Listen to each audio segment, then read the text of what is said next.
Hello, আসসালামু আলাইকুম। আমি সামিউল আলিম চলে এসেছি রয়্যাল এডুকেশনের পক্ষ থেকে আপনাদের জন্য আরেকটি ধামাকা জিকে ক্লাস নিয়ে। তো আমরা জানি যে আমরা হচ্ছিল এখন আপনারা যারা ক্লাস করতেছেন তারা সবাই কি যে এইচএসসি ক্যান্ডিডেট। তো আমরা জানি কি যে এইচএসসি আপনাদের সামনে কি এইচএসসি হচ্ছিল যে এইচএসসি পরীক্ষা। তো এইচএসসি পরীক্ষাটা হচ্ছিল 1 মাসের মধ্যে আছে। এরপরে আপনারা হচ্ছিল অ্যাডমিশন নামক যে একটা যুদ্ধ আছে, ওই অ্যাডমিশন নামক যুদ্ধে আপনারা কি পা দিবেন।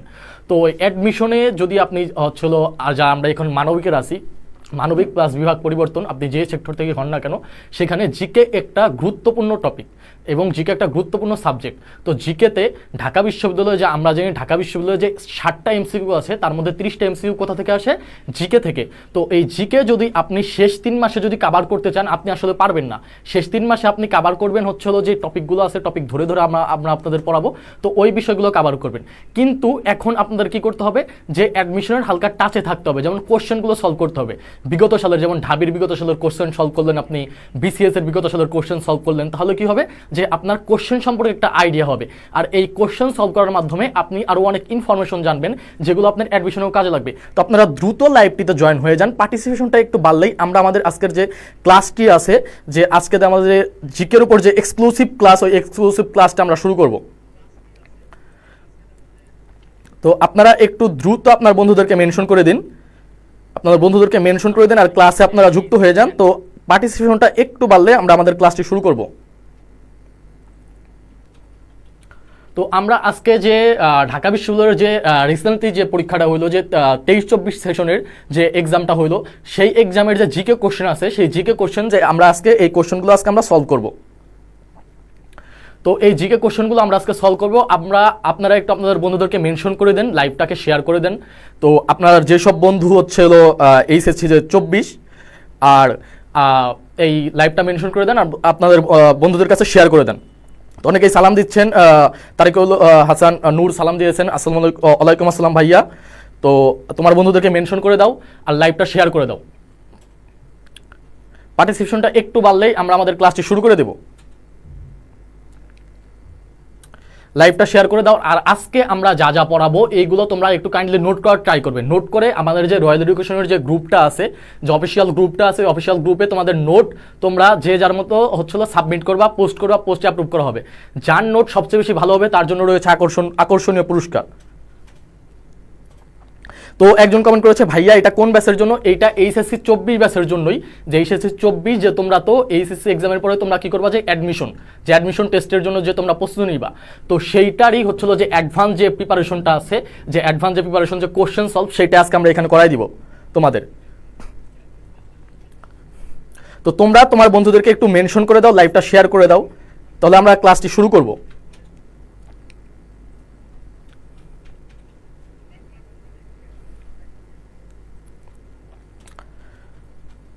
তো এখন আমরা এখানে যে লাইভটা আমরা ক্লাসের দিকে ঢুকে যাই। যে আজকে আমরা প্রথমে বলছি যে আজকে হচ্ছে আমরা কোশ্চেন সলভ করব। আজকে আমরা কি করব যে 23-24 যে কোশ্চেনটা এসেছে, যে 2023-24 সেশনের যে কোশ্চেনটা জিকে ঢাকা ইউনিভার্সিটির, সেই কোশ্চেনটা আমরা কি করব এখানে সলভ করব। যে আমাদের দেখেন যে 1 নাম্বার যে কোশ্চেনটা আছে, 1 নাম্বার কোশ্চেনে কি আছে যে কোন দেশ প্রথম নারীদের ভোটাধিকার প্রদান করে, যে কোন দেশ প্রথম নারীদের ভোটাধিকার প্রদান করে। সেটা হচ্ছিল এখানে অপশনগুলো আছে নিউজিল্যান্ড, অস্ট্রেলিয়া, যুক্তরাষ্ট্র, যুক্তরাজ্য। যে কোন দেশ প্রথম নারীদের ভোটাধিকার প্রদান করে, এখানে যে অপশনগুলো আছে কি যে নিউজিল্যান্ড, অস্ট্রেলিয়া, যুক্তরাষ্ট্র, যুক্তরাজ্য। আপনারা একটু অ্যান্সার দেওয়ার ট্রাই করেন, একটু পরেই যে আমি এইটার অ্যান্সার দিয়ে দিব। তো আপনারা একটু দ্রুত অ্যান্সার করার ট্রাই করেন যে কোশ্চেনটা যে কোন দেশ নারীদের ভোটাধিকার প্রদান করে, নিউজিল্যান্ড, অস্ট্রেলিয়া, যুক্তরাষ্ট্র নাকি যুক্তরাজ্য। তো মিনহাজউদ্দিন সাব্বির বলেছে যে খ, সে বলেছে অস্ট্রেলিয়া। দেখি তার উত্তরটি সঠিক হয় কিনা। তো আপনারা আরও যারা লাইভটিতে যুক্ত আছেন এই লাইভটি আপনারা শেয়ার করে দেন আর একটু অ্যান্সার করার ট্রাই করেন।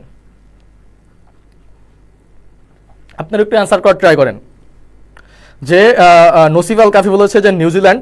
তো আমরা আরও কিছু কমেন্টস নিব, আমরা আরও কিছু অ্যান্সার নিব, এরপরে আমরা আমাদের যে সঠিক উত্তরটি সেটি দিব। যে তারিকুল হাসান নূর, সে বলেছে খ, অস্ট্রেলিয়া।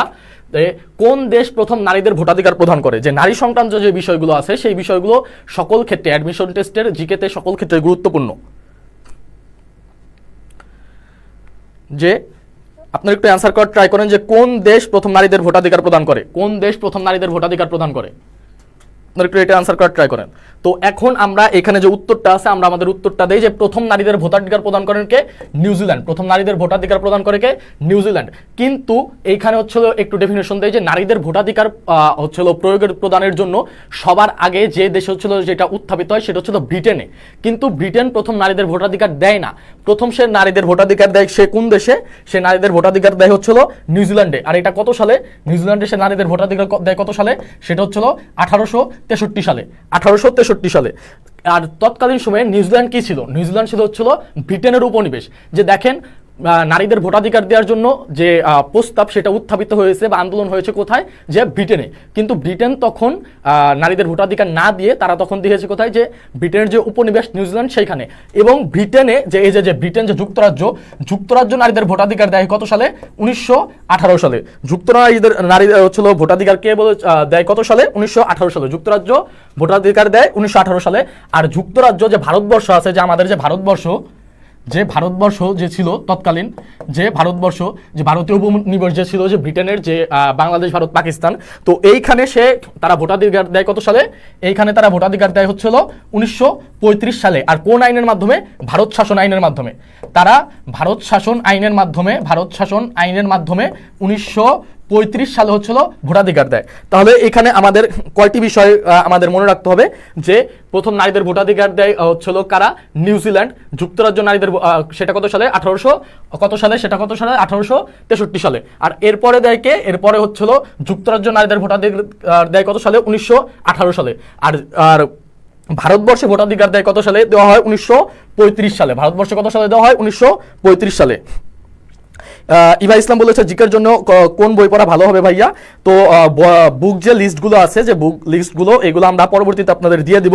তো এখন যে ক্লাসগুলো আছে, যে আমাদের যে কোশ্চেন সলভিং যে ক্লাসগুলো আছে, এই ক্লাসগুলো আপনারা একটু মনোযোগ দিয়ে করার চেষ্টা করেন আর আপনারা একটু অ্যান্সার দেওয়ার ট্রাই করেন।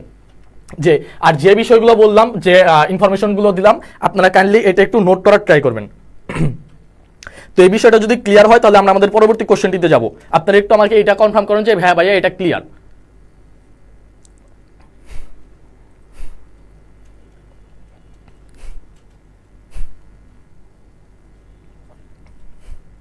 যে এটা যদি ক্লিয়ার হয় তাহলে আমরা আমাদের পরবর্তী কোশ্চেনটিতে যাব।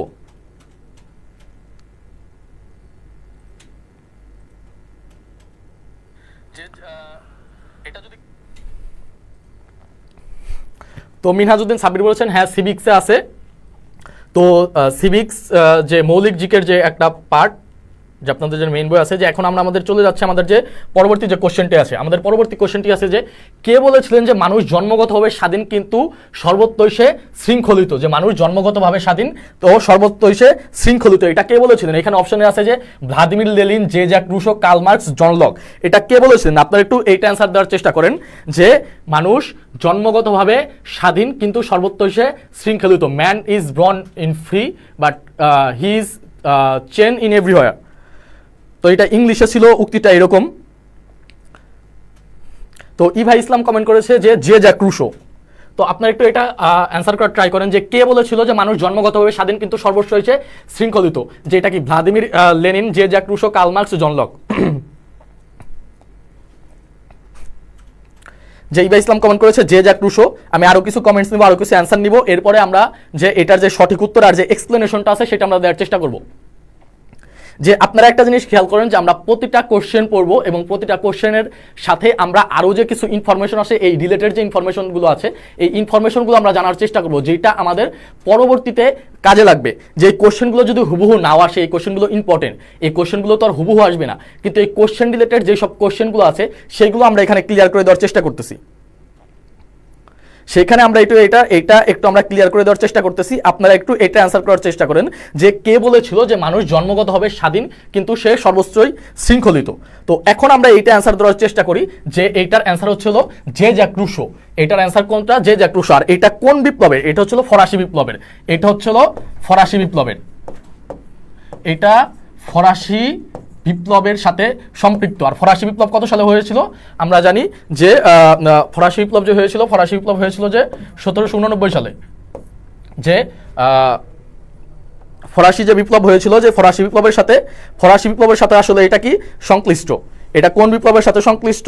এটা হচ্ছিল ফরাসি বিপ্লবের সাথে সংশ্লিষ্ট। এটা ফরাসি বিপ্লব কত সালে সংঘটিত হয়? ফরাসি বিপ্লব সংঘটিত হয় কত সালে? 1789 সালে। ফরাসি বিপ্লব সংঘটিত হয় কত সালে? 1789 সালে। আর ফরাসি বিপ্লবটা কোন রাজার বিরুদ্ধে হয়েছিল? ফরাসি বিপ্লবটা হয়েছিল কোন রাজার বিরুদ্ধে?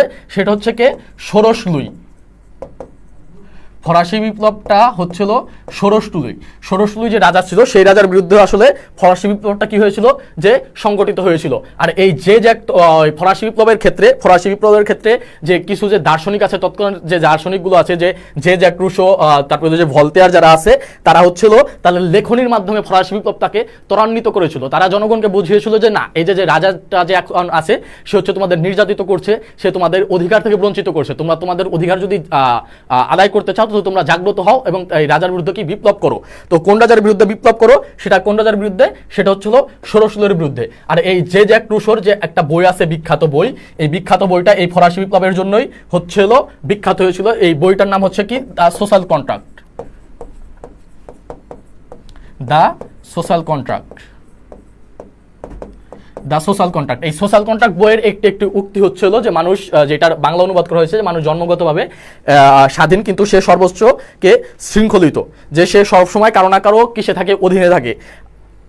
তো এখন এইখানে একজন বলেছে যে মিনহাজউদ্দিন সাব্বির কমেন্ট করেছে যে 18 শতকে, হ্যাঁ 1789 সালটা 1789 মানে হচ্ছিল 18 শতকে। যে এই যে ইনফরমেশনগুলো আছে, আপনারা একটু এই ইনফরমেশনগুলো যে নোট ডাউন করার ট্রাই করেন। ইনফরমেশনগুলো আপনারা নোট ডাউন করার ট্রাই করেন, না আপনারা আমাদের হচ্ছিল কনফার্ম করেন যে এই বিষয়টি ক্লিয়ার কিনা। এই বিষয়টি ক্লিয়ার হলে আমরা যে পরবর্তী যে কোশ্চেনটি আছে, আমরা আমাদের পরবর্তী কোশ্চেনে চলে যাব।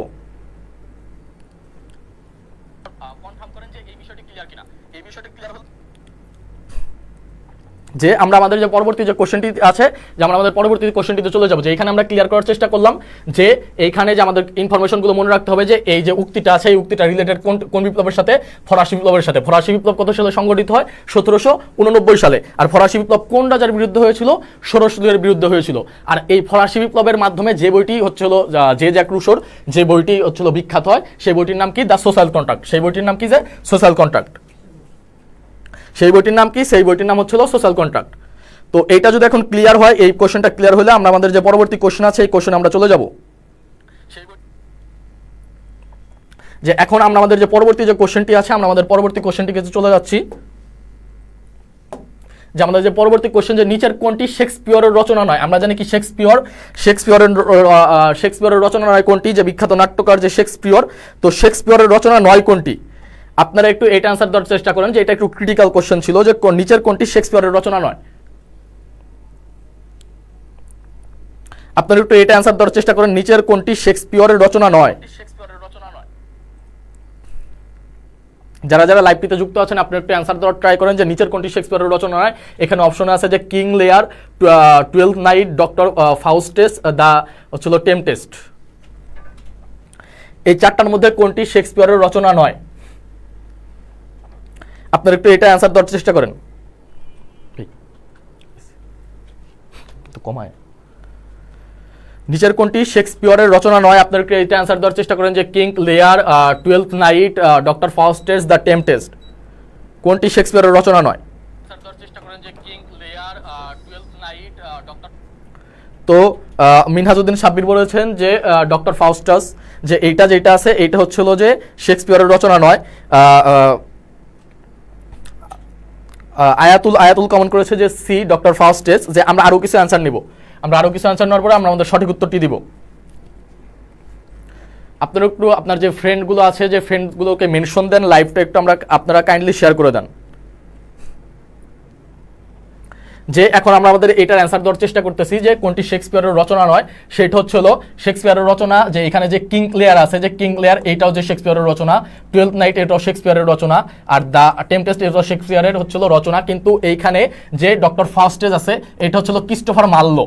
যে ক্রিস্টোফার যে মার্লো আছে, ক্রিস্টোফার মার্লোর রচনা হচ্ছিল ডক্টর ফাউস্টেস। আর বাকি যেগুলো আছে যে সেগুলো হচ্ছে কার রচনা? বাকিগুলো শেক্সপিয়রের রচনা। যে মার্লো, যে ক্রিস্টোফার মার্লো। তো এখানে নূর কমেন্ট করেছে যে সি, তো যারা যারা সি কমেন্ট করেছেন তাদের সবাইকে অসংখ্য ধন্যবাদ। তো এই যে বিষয়টা, এই বিষয়টা আপনাদের কাছে ক্লিয়ার কিনা যে শেক্সপিয়রের রচনা নয়, এখানে ডক্টর ফাস্টেজ এই রচনাটি করেছেন কে? ক্রিস্টোফার মার্লোয়ার। যে বাকি যে তিনটি আছে যে কিং লিয়ার, 12 নাইট, দ্য টেম্পেস্ট, এই তিনটি হচ্ছিল কি শেক্সপিয়রের রচনা, শেক্সপিয়রের নাটক। তো এখন আমাদের যে পরবর্তী যে কোশ্চেনটি আছে, যে আমরা এখন আমাদের পরবর্তী কোশ্চেনটিতে চলে যাব, যে এই যে আপনাদের জন্য important question, September on Jessore road কবিতাটি কে লিখেছেন? যে সেপ্টেম্বর অন যশোর রোড এই কবিতাটি কে লিখেছেন? এই কবিতাটি লিখেছেন কে? Bob Dylan, Allen Ginsberg, George Harrison নাকি বিক্রম শেঠ? আপনারা একটু এটা অ্যান্সার দেওয়ার চেষ্টা করেন যে September on Jessore road, September on Jessore road, September on Jessore road এটা কে লিখেছেন? যে সেপ্টেম্বর অন যশোর রোড কবিতাটি কে লিখেছেন? আপনারা একটু এটা অ্যান্সার দেওয়ার চেষ্টা করেন যে Bob Dylan, Allen Ginsberg, George Harrison নাকি বিক্রম শেঠ?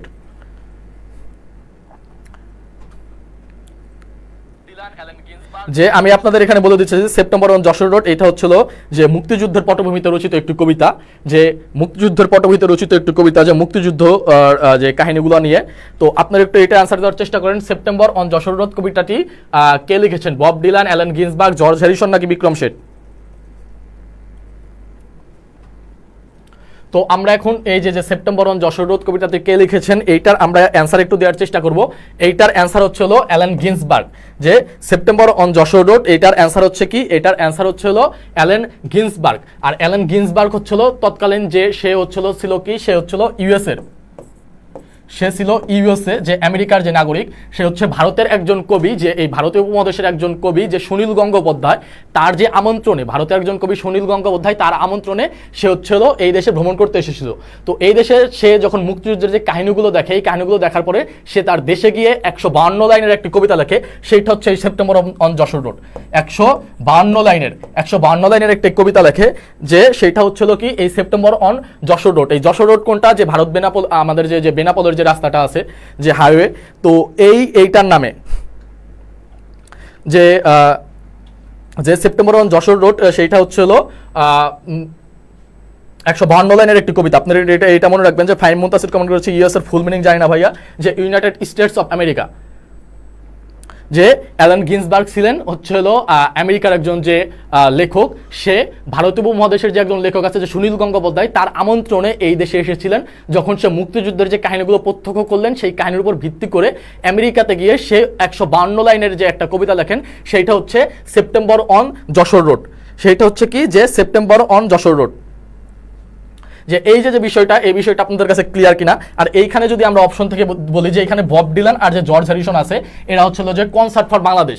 যে আমরা জানি যে 1971 সালের মুক্তিযুদ্ধের সময় যে বাংলাদেশের পক্ষে যে একটা কনসার্ট করেছিল যে তারা, যে সেইটার নাম কি? সেটার নাম হচ্ছিল কনসার্ট ফর বাংলাদেশ। আর এই কনসার্ট ফর বাংলাদেশের যে মেইন যে ছিল, যে সেইটা হচ্ছে কি? এই জর্জ হ্যারিসন হচ্ছিল গেয়েছে, আর বব ডিলান সেও ছিল একমাত্র যে এই কনসার্টের হচ্ছিল একজন, বলা যায় যে একজন উদ্যোক্তা। তো এই সেপ্টেম্বর অন যশোর রোড কবিতাটি লিখেছেন অ্যালেন গিন্সবার্গ। এটা হচ্ছিল 152 লাইনের একটি কবিতা। সে হচ্ছে অ্যালেন গিন্সবার্গ। কোন দেশের কবি? ইউএস এর কবি। তো এই যে বিষয়গুলো, এই বিষয়গুলো আপনাদের কাছে ক্লিয়ার কিনা?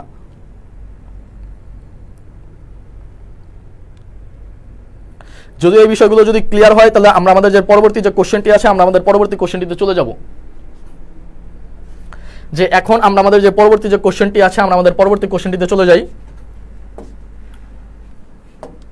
যে বাংলাদেশের ডেল্টা প্ল্যান 2100 প্রণয়নে কারিগরি সহায়তা প্রদান করে কোন দেশ? যে বাংলাদেশের ডেল্টা প্ল্যান, এটা হচ্ছে জলবায়ু রিলেটেড, বাংলাদেশের যে জলবায়ু পরিবর্তন রিলেটেড, যে বাংলাদেশের ডেল্টা প্ল্যান 2100, যে বাংলাদেশের ডেল্টা প্ল্যান 2100 প্রণয়নে কোন দেশ সহায়তা প্রদান করে? বাংলাদেশের ডেল্টা প্ল্যান 2100 কোন দেশ সহায়তা প্রদান করে? চীন, যুক্তরাজ্য, জার্মানি নাকি নেদারল্যান্ডস? আপনারা একটু এটা অ্যান্সার দেওয়ার চেষ্টা করেন। চীন, যুক্তরাজ্য, জার্মানি নাকি নেদারল্যান্ডস?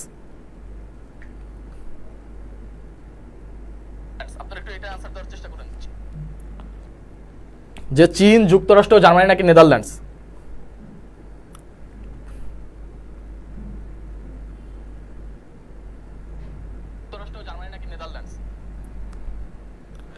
চীন, যুক্তরাষ্ট্র, জার্মানি নাকি নেদারল্যান্ডস? যে বাংলাদেশের ডেল্টা প্ল্যান 2100, এটাকে হচ্ছিল বদ্বীপ পরিকল্পনা বলা যায়। এটাকে কি বলা যায়? যে বদ্বীপ পরিকল্পনা।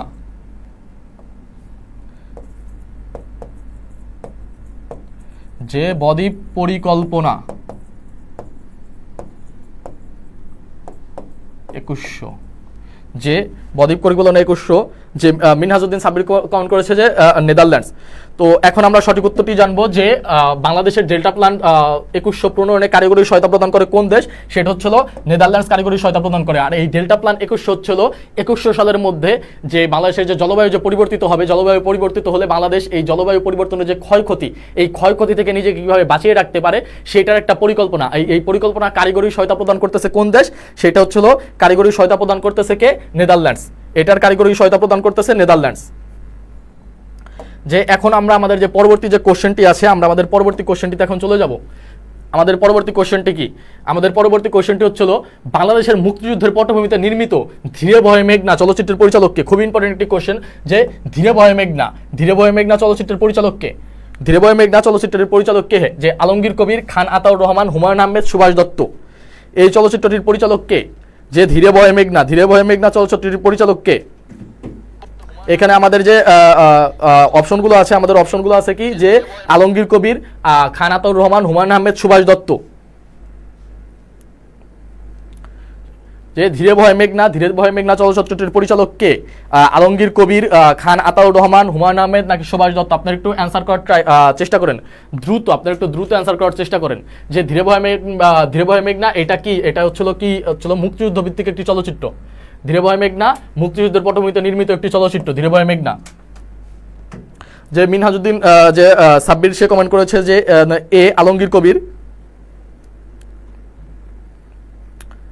আমি আরো কিছু কমেন্ট দেখতে চাচ্ছি, আমি আরো কিছু অ্যান্সার দেখতে চাচ্ছি। এরপরে আমাদের যে সঠিক উত্তর এটা আমরা জানিয়ে দিব।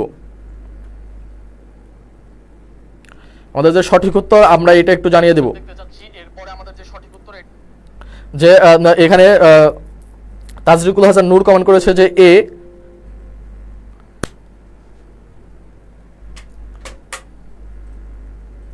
যে এটা সঠিক উত্তর আমরা জানিয়ে দেবো। তো এটা সঠিক উত্তর হচ্ছিল আলমগীর কবির। আর এইখানে আর একটা জিনিস মনে রাখা ভালো, যে ধীরে বহে মেঘনা এই চলচ্চিত্রটি হচ্ছিল মুক্তি পায় কত সালে? মুক্তি পায় 1973 সালে। যে আমরা জানি আমাদের মুক্তিযুদ্ধ হয়েছিল কত সালে? 1971 সালে। আর এই চলচ্চিত্রটি মুক্তি পায় কত সালে? 1973 সালে। আর আলমগীর কবিরের এইটাই তার কি প্রথম চলচ্চিত্র।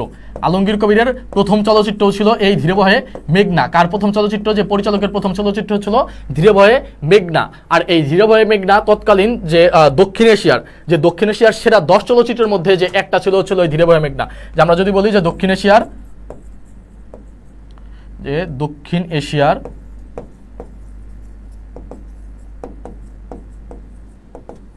সেরা 10 চলচ্চিত্রের মধ্যে একটি ছিল কোনটি? এই ধীরে বহে মেঘনা। আর এটা হচ্ছিল যে ব্রিটিশ ফিল্ম ইনস্টিটিউট যে আছে, যে ব্রিটিশ ফিল্ম ইনস্টিটিউট, তারা হচ্ছিল এটার অনুমোদন দিয়েছিল যে ধীরে বহে মেঘনা হচ্ছিল দক্ষিণ এশিয়ার সেরা 10 চলচ্চিত্রের মধ্যে একটি। সুমাইয়া আক্তার কমেন্ট করেছে এ। তো যারা সঠিক উত্তর দিয়েছেন আপনাদের সবাইকে অসংখ্য ধন্যবাদ। আপনারা একটু, আমরা দেখতে পাচ্ছি যে পার্টিসিপেন্ট একটু কম। আপনাদের যে ফ্রেন্ডগুলো আছে, আপনাদের ফ্রেন্ডগুলোকে মেনশন করে দেন, আর লাইভটা একটু শেয়ার করে দেন, যাতে আপনি যেভাবে উপকৃত হচ্ছেন ক্লাসটি করার মাধ্যমে, আপনার বন্ধু যাতে সেম ওয়েতে যাতে ক্লাসটি করার মাধ্যমে উপকৃত হতে পারে, সেও যাতে তার অ্যাডমিশনের প্রিপারেশনটাকে একটু এগিয়ে নিয়ে যেতে পারে। যে আপনার একটু যে আপনাদের বন্ধুদেরকে মেনশন করে দেন। যে আমরা এখানে কি বললাম, যে আলমগীর কবির।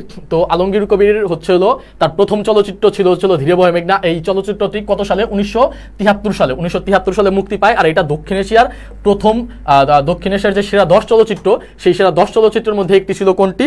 সেটা ছিল ধীরে বহে মেঘনা। আর এই যে দক্ষিণ এশিয়ার সেরা 10 চলচ্চিত্রের মধ্যে একটি, এটা বলেছে যে ব্রিটিশ ফিল্ম যে ইনস্টিটিউট আছে, সে ব্রিটিশ ফিল্ম ইনস্টিটিউট, এরা হচ্ছিল এই তথ্যটি তারা প্রকাশ করে।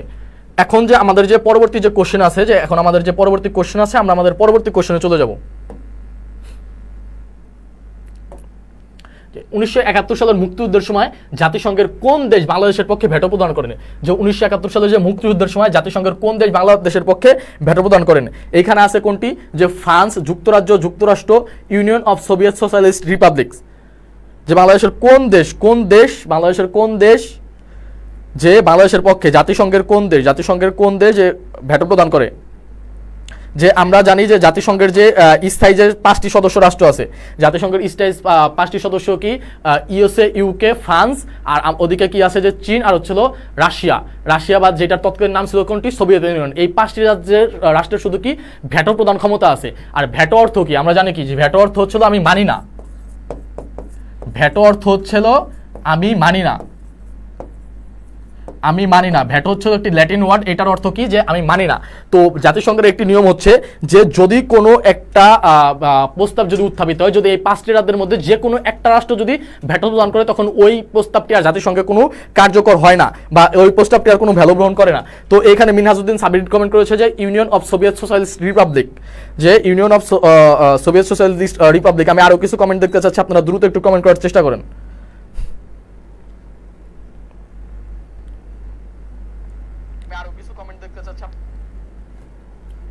যে তো আমরা এটা সঠিক উত্তর দিয়ে দিচ্ছি, এটা সঠিক উত্তর হচ্ছিল union of Soviet socialist republics. এটা সঠিক উত্তর ইউনিয়ন অফ সোভিয়েত রিপাবলিক, যেটা হচ্ছিল আগে এটার নাম ছিল union of Soviet Socialist Republic, যেটার বর্তমান নাম আমরা কি হিসেবে চিনি, যেটার বর্তমান নাম হচ্ছিল রাশিয়া, যেটাকে আমরা কি হিসেবে চিনি যে রাশিয়া।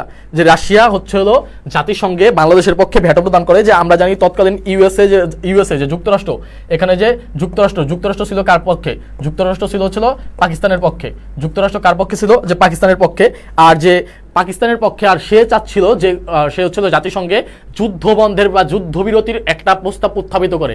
যে আমরা জানি যে তৎকালীন আমরা যুদ্ধে একটা ভালো ফ্লোতে ছিলাম, যে আমরা বিজয় অর্জন করব, যে আমরা যদি বিজয় অর্জন করি তাহলে আমরা পাকিস্তান থেকে আলাদা হয়ে যাব। কিন্তু যেহেতু পাকিস্তানের পক্ষে কে ছিল, যুক্তরাষ্ট্র চাচ্ছিল যে যুদ্ধটা যাতে বন্ধ হয়ে যায়। যদি যুদ্ধটা বন্ধ হয়ে যায় তখন তো আমরা স্বাধীন আর হইতে পারবো না, আমরা সারা জীবন তাদের কি অধীনে থাকবো। যে যুক্তরাষ্ট্র এটা চাচ্ছিল। কিন্তু বাংলাদেশের পক্ষে ছিল কে, বাংলাদেশের পক্ষে ছিল যে রাশিয়া। তো রাশিয়া এটা ভেটো প্রদান করার মাধ্যমে এই প্রস্তাব নাকচ করে দেয়। এই প্রস্তাব আর জাতিসংঘে কোনো গৃহীত হয় না। তো এখন আমরা আমাদের যে পরবর্তী যে কোশ্চেনটি আছে, যে আমাদের পরবর্তী যে কোশ্চেন, আমরা আমাদের পরবর্তী কোশ্চেনে চলে যাব। আমাদের এখানে পরবর্তী কোশ্চেন কি, যে বাংলাদেশের মুক্তিযুদ্ধে অংশগ্রহণের জন্য নিজের কোন উল্লেখিত কোন বিদেশি নাগরিককে বীর প্রতীক উপাধি দেওয়া হয়। যে বাংলাদেশের মুক্তিযুদ্ধে অংশগ্রহণের জন্য কোন বিদেশি নাগরিককে বীর প্রতীক উপাধি দেওয়া হয়। এখানে অপশনগুলোর মধ্যে আছে যে ডব্লিউ.এস. ওয়াটারল্যান্ড, অ্যান্থনি ম্যানকারেজ, J.F.R. জ্যাকব আর সাইমন ড্রিঙ্ক। আপনারা একটু এটা অ্যান্সার দেওয়ার চেষ্টা করেন, যে বাংলাদেশের মুক্তিযুদ্ধে অংশগ্রহণের জন্য উল্লেখিত কোন বিদেশি নাগরিককে বীর প্রতীক উপাধিতে ভূষিত করা হয়, বা কোন বিদেশি নাগরিককে বীর প্রতীক উপাধি দেওয়া হয়।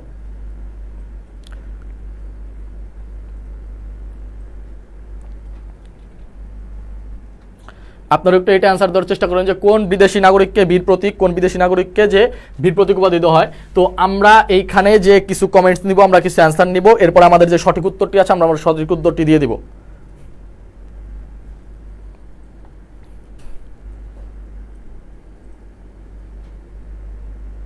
তো সুমাইয়া আক্তার কমেন্ট করেছে যে এইটা হচ্ছিল আমাদের যে জিকে যে কোশ্চেন সলভ ক্লাস, আমরা হচ্ছিল জিকের যে বিগত সালের যে কোশ্চেনগুলো আছে, যে বিগত সালের যে 23-24 সালে যে ঢাকা বিশ্ববিদ্যালয়ে জিকের যে কোশ্চেন আছে যে 30টা, ওই কোশ্চেনগুলো আমরা সলভ করে দেওয়ার চেষ্টা করতেছি, যাতে আপনি অ্যাডমিশনে অন্যদের থেকে একটু হলেও এগিয়ে থাকেন। যে এইচএসসির পরে সবাই যখন কোশ্চেন সলভ নিয়ে, বিগত সালের কোশ্চেন সলভ নিয়ে ব্যস্ত থাকবে, আপনি যাতে তাদের থেকে এক ধাপ এগিয়ে থাকেন।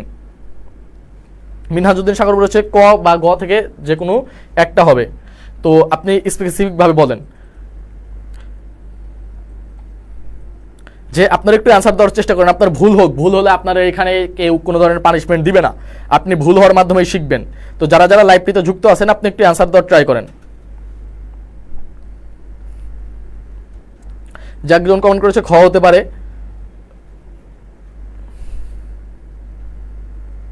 যে এইটার অ্যান্সার দেওয়ার চেষ্টা করেন। তো এইটার অ্যান্সার হচ্ছিল ডব্লিউ.এস. ওয়াটারল্যান্ড। যে ডব্লিউ.এস. ওয়াটারল্যান্ড যে আছে, উনি হচ্ছে হলো এই বীর প্রতীক উপাধিতে ভূষিত। আমরা জানি যে বাংলাদেশের যে বীর প্রতীক যে উপাধি দেওয়া হয়, বীর প্রতীক উপাধি দেয় কতজনকে, বীর প্রতীক উপাধি দেয় টোটাল 424 জনকে। এর মধ্যে 423 জনই ছিল বাংলাদেশি, আর একজন ছিল কে, যে একজন ছিল বিদেশি, সে হচ্ছে কে, ডব্লিউ.এস. ওয়াটারল্যান্ড। আর ডব্লিউ.এস. ওয়াটারল্যান্ড সম্পর্কে যদি আমরা একটু বলার চেষ্টা করি, তার জন্ম হচ্ছে কোথায়, যে আমরা যদি একটু এখানে বলি যে তার জন্ম হচ্ছিল নেদারল্যান্ডসে। তার জন্ম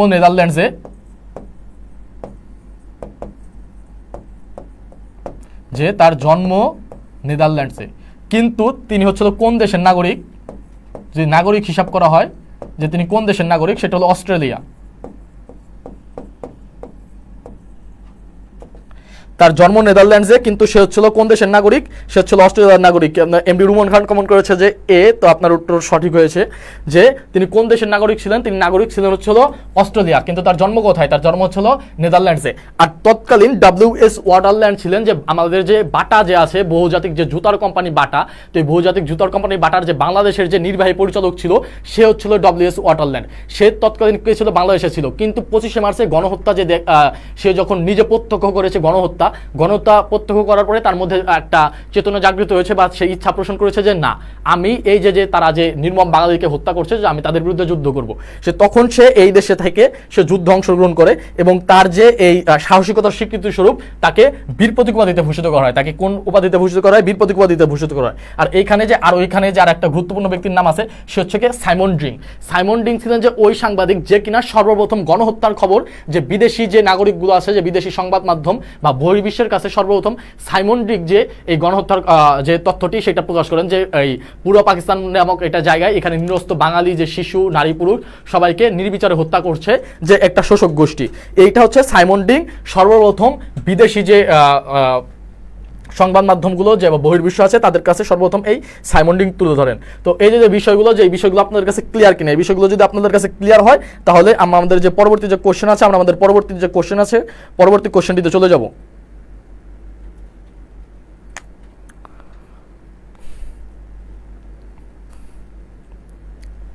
যে আমরা আমাদের পরবর্তী যে কোশ্চেন আছে, আমরা আমাদের পরবর্তী কোশ্চেন চলে যাব। যে বাংলাদেশের মুক্তিযুদ্ধে অংশগ্রহণের জন্য, যে এখানে বাংলাদেশের মুক্তিযুদ্ধের অংশগ্রহণের জন্য যে WS ওয়াটারল্যান্ড আছে তাকে হচ্ছিল বীর প্রতীক উপাধিতে ভূষিত করা হয়, সে একমাত্র বিদেশি নাগরিক হিসেবে। তো আশা করি ক্লিয়ার। তো এখন আমরা আমাদের যে পরবর্তী যে কোশ্চেন আছে পরবর্তী কোশ্চেনটিতে চলে যাচ্ছি। যে আমাদের পরবর্তী কোশ্চেন কি, নিচে উল্লেখিত বাংলাদেশের কোন বিভাগটির সাথে, যে নিচে উল্লেখিত বাংলাদেশের কোন বিভাগটির সাথে ভারতের কোনো সীমান্ত নেই? কোন দেশের ভারতের কোনো সীমান্ত নেই? আর এটা কি বিভাগ? নিচে উল্লেখিত কোন বিভাগটির সাথে? খুলনা বিভাগ, রাজশাহী বিভাগ, বরিশাল বিভাগ, চট্টগ্রাম বিভাগ। আপনারা একটু এটা আনসার দেওয়ার চেষ্টা করেন যে নিচে উল্লেখিত কোন বিভাগের সাথে, যে কোন বিভাগটির সাথে ভারতের কোনো সীমান্ত নেই। আমরা জানি আমাদের কয়টি বিভাগ? 8টি বিভাগ। তো 8টি বিভাগের কিন্তু ভারতের সাথে সীমান্ত নেই। যে কোন বিভাগের সাথে ভারতের কোনো সীমান্ত নেই, এখানে আমাদের অপশন আছে কি যে খুলনা বিভাগ, রাজশাহী বিভাগ, বরিশাল বিভাগ, চট্টগ্রাম বিভাগ। আপনারা একটু এটা অ্যান্সার দেওয়ার চেষ্টা করেন যে কোন বিভাগের সাথে ভারতের কোনো সীমান্ত নেই।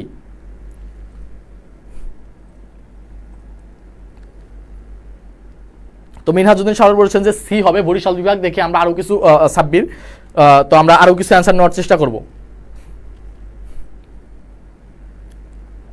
আরো কিছু অ্যান্সার নেওয়ার পরে আমাদের যে সঠিক উত্তরটি আছে আমরা আমাদের সঠিক উত্তর দিয়ে দিব। যে এই যে ক্যাথরিন ইরা বলেছে যে বরিশাল বিভাগ। তো আমরা আরো কিছু কমেন্টস নিব, যে আপনারা কমেন্ট করার চেষ্টা করবেন, যে ভুল হোক সঠিক হোক আমরা কমেন্ট করার চেষ্টা করেন। আর আপনারা লাইভটি শেয়ার করে দেন। শেয়ার করলে যে লাইভটির যে এক্সক্লুসিভ যে PDF গুলো আছে এই PDF গুলো আমরা আপনাদের ইনবক্সে দিয়ে দিব। আর কেউ যদি PDF না পান, কারো যদি মিস হয়, তাহলে আপনার পেজের ইনবক্সে নক করবেন। যে ক্যাথরিন ইরা যে সে কমেন্ট করেছে যে বরিশাল বিভাগ। তো আমরা আরো কিছু অ্যান্সার নিব। যে বাংলাদেশের কোন বিভাগের সাথে ভারতের কোনো সীমান্ত নেই? কোন বিভাগের সাথে ভারতের কোনো সীমান্ত নেই? তো এইটার অ্যান্সার হচ্ছে হলো, সঠিক উত্তর হচ্ছে হলো বরিশাল বিভাগ। আর এইটার সাথে আর একটা যে আছে যে প্লাস ঢাকা,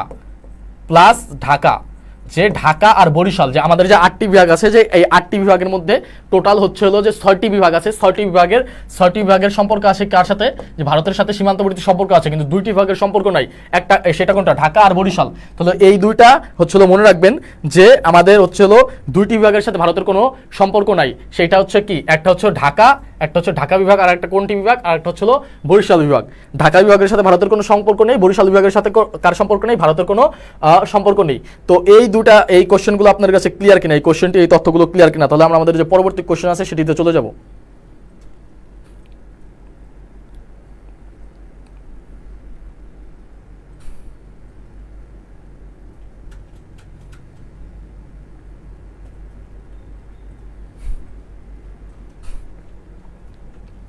যে এই যে আমাদের যে কোশ্চেনটি আছে, আমাদের যে পরবর্তী কোশ্চেনটি আছে, যে আপনাদের যদি এই বিষয়টি ক্লিয়ার হয় তাহলে আমাদের পরবর্তী কোশ্চেনে চলে যাব।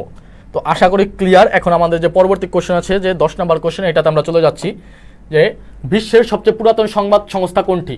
বিশ্বের সবচেয়ে পুরাতন সংবাদ সংস্থা কোনটি? যে CNN, AFP, BBC, রয়টার্স। যে সিএনএন, এএফপি, বিবিসি, রয়টার্স বিশ্বের সবচেয়ে পুরাতন সংবাদ সংস্থা কোনটি? যে সিএনএন, এএফসি, বিবিসি, রয়টার্স। যারা লাইভটিতে যুক্ত আছেন আপনারা একটু কমেন্ট করার চেষ্টা করেন, অ্যান্সার করার ট্রাই করেন। আমি আপনাদের সবার অ্যান্সার পড়ার চেষ্টা করব, আপনারা একটু অ্যান্সার করার চেষ্টা করেন যে বিশ্বের সবচেয়ে পুরাতন সংবাদ সংস্থা কোনটি? বিশ্বের সবচেয়ে পুরাতন সংবাদ সংস্থা কোনটি? যে সিএনএন, এএফসি, বিবিসি নাকি রয়টার্স?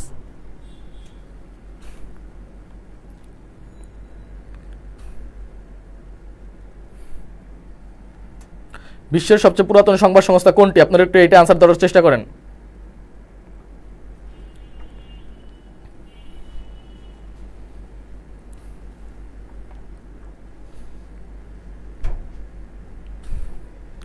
আপনারা একটু এটা অ্যান্সার দেওয়ার চেষ্টা করেন। তো আমি এটার অ্যান্সার দিয়ে দিতেছি যে বিশ্বের সবচেয়ে পুরাতন সংবাদ সংস্থা হচ্ছিল কোনটি? এএফসি। সংবাদ সংস্থা কোনটি? AFC agency, AFP sorry, AFP agency France press, agency France press, এটা হচ্ছিল ফ্রান্সভুক্ত,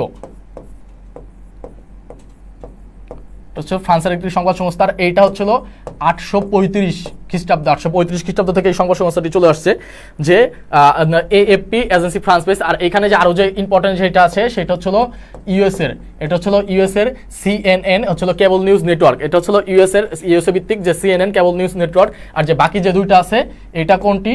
এটা হচ্ছিল ইউকের বিবিসি, এটা হচ্ছিল ইউকের সংবাদ। আর রয়টার্স এটা হচ্ছিল ইউকের, এটা হচ্ছে সবচেয়ে বড় সংবাদ সংস্থা যে রয়টার্স যেটা আছে, রয়টার্স সেটা হচ্ছিল ইউকে ভিত্তিক, বিবিসি ইউকে ভিত্তিক, সিএনএন হচ্ছিল ইউএসএ ভিত্তিক। আর যে এএফপি এজেন্সি ফ্রান্স প্রেস, এটা হচ্ছিল এক্সপ্লেনেশন থেকে বোঝা যাচ্ছে এটা হচ্ছে ফ্রান্স ভিত্তিক সংবাদ সংস্থা, এটা হচ্ছে ফ্রান্স ভিত্তিক সংবাদ সংস্থা। আর রয়টার্স হচ্ছিল বিশ্বের সবচেয়ে বড় সংবাদ সংস্থা। এটা একটু মনে রাখার চেষ্টা করবেন। এখন আশা করি এই বিষয়টি ক্লিয়ার। এখন আমাদের যে পরবর্তী কোশ্চেন, আমরা আমাদের পরবর্তী কোশ্চেনটিতে চলে যাব, যে নিচে উল্লেখিত কোন লেখক নোবেল পুরস্কার প্রত্যাখ্যান করেন? যে নিচে উল্লেখিত কোন লেখক হচ্ছিল নোবেল পুরস্কার প্রত্যাখ্যান করেন? এখানে অপশনগুলো আছে কি? জে পল সান্ড্রে, অ্যানি অ্যারোনেক্স, জন বার্ডিন, পিটার হ্যান্ডকে। এই অপশনগুলোর মধ্যে সঠিক উত্তর কোনটি? একটু অ্যান্সার করার চেষ্টা করেন যে জে পল সান্ড্রে, অ্যানি অ্যারোনেক্স, জন বার্ডিন, পিটার হ্যান্ডকে।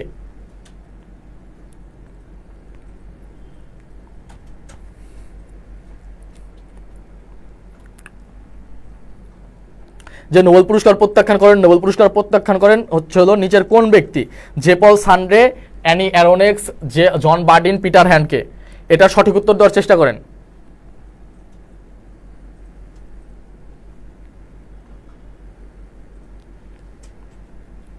যে নোবেল পুরস্কার প্রত্যাখ্যান করেন মানে তাকে নোবেল পুরস্কার দেয়া হয়েছে কিন্তু সে সেটা গ্রহণ করেননি। এখানে মিনহাজউদ্দিন সাবমিট করেছে যে জন বার্ডিন। যে আমরা আরো কিছু কমেন্টস নেব, এরপর আমাদের যে সঠিক উত্তর আমরা একটু সঠিক উত্তর দেওয়ার চেষ্টা করব।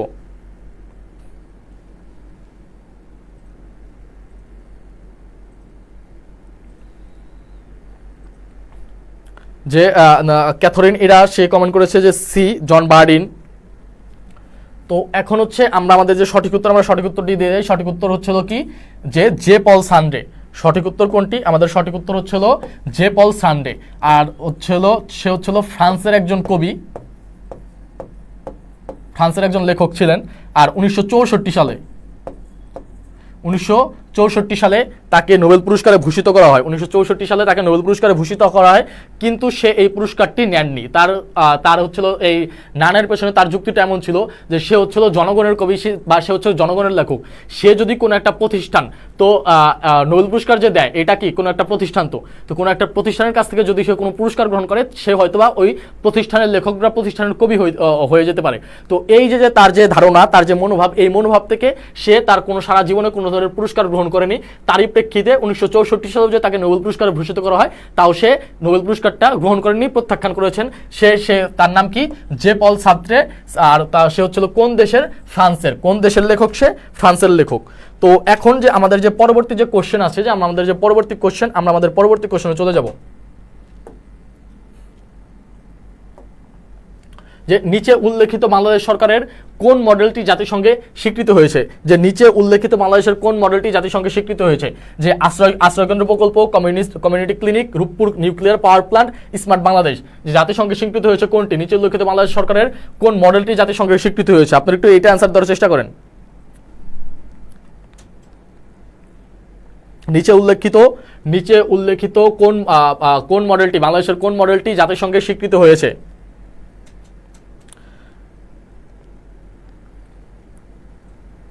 যে আপনারা একটু এটা আনসার দেওয়ার চেষ্টা করেন যে নিচে উল্লেখিত কোন মডেলটি যে জাতিসংঘে স্বীকৃত হয়েছে? আশ্রয়কেন্দ্র প্রকল্প, community clinic, Rooppur nuclear power plant, smart Bangladesh.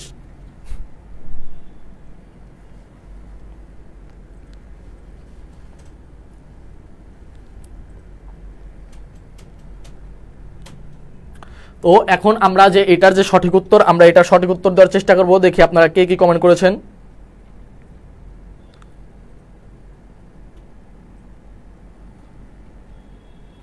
যে ক্যাথরিনরা কমেন্ট করেছেন খ, জাহিদ বিপ্লব কমেন্ট করেছেন খ, মিনহাজউদ্দিন সাব্বির কমেন্ট করেছে খ। তো এটার সঠিক উত্তর হচ্ছে হলো যে এটার সঠিক উত্তর কমিউনিটি ক্লিনিক। এটার সঠিক উত্তর কি? Community clinic. আর জাতিসংঘ যে আরও কিছু, যে বাংলাদেশের আরও কিছু শান্তির মডেল,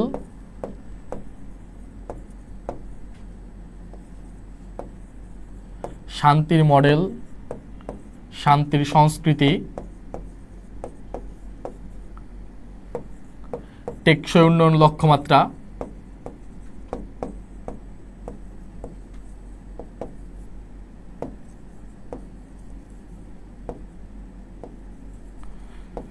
টেকসই উন্নয়ন লক্ষ্যমাত্রা, যে শান্তির মডেল, শান্তির সংস্কৃতি, টেকসই উন্নয়ন লক্ষ্যমাত্রা। আর সর্বশেষ হচ্ছে হলো যে বঙ্গবন্ধু কন্যা, যে শেখ হাসিনা প্রণীত যে কমিউনিটি যে ক্লিনিক আছে, এইটা হচ্ছিল জাতিসংঘের স্বীকৃতি পায়। এই জাতিসংঘের স্বীকৃতি পায় এই যে শান্তির মডেল, শান্তির সংস্কৃতি, টেকসই উন্নয়ন লক্ষ্যমাত্রা, এগুলো সবগুলো কি জাতিসংঘের স্বীকৃতি পায়। আর সর্বশেষ স্বীকৃতি পায় কোনটি?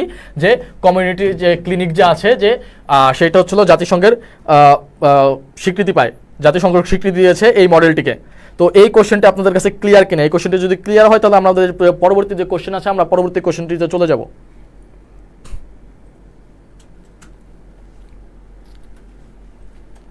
আর এই যে ইনফরমেশনগুলো আছে, আপনারা একটু নোট ডাউন করার চেষ্টা করবেন এই ইনফরমেশনগুলো।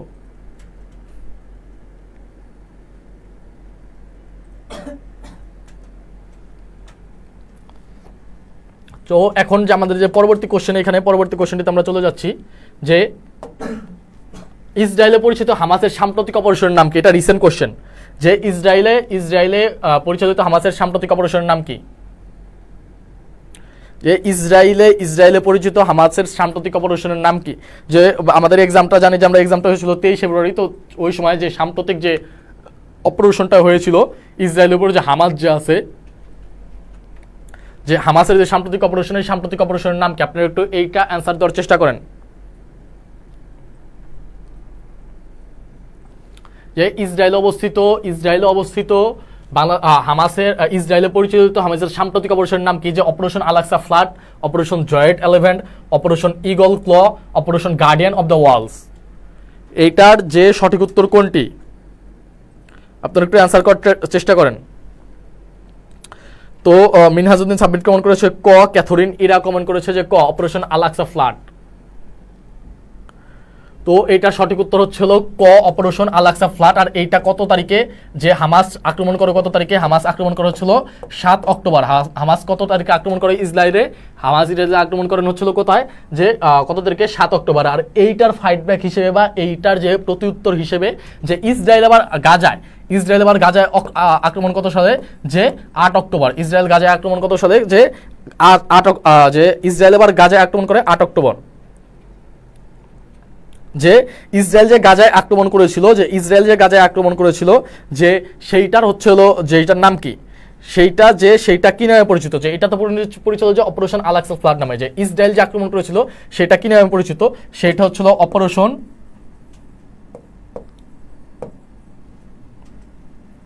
যে সেইটা কি নামে পরিচিত? যে সেইটা পরিচিত হচ্ছে অপারেশন আয়রন সোর্স।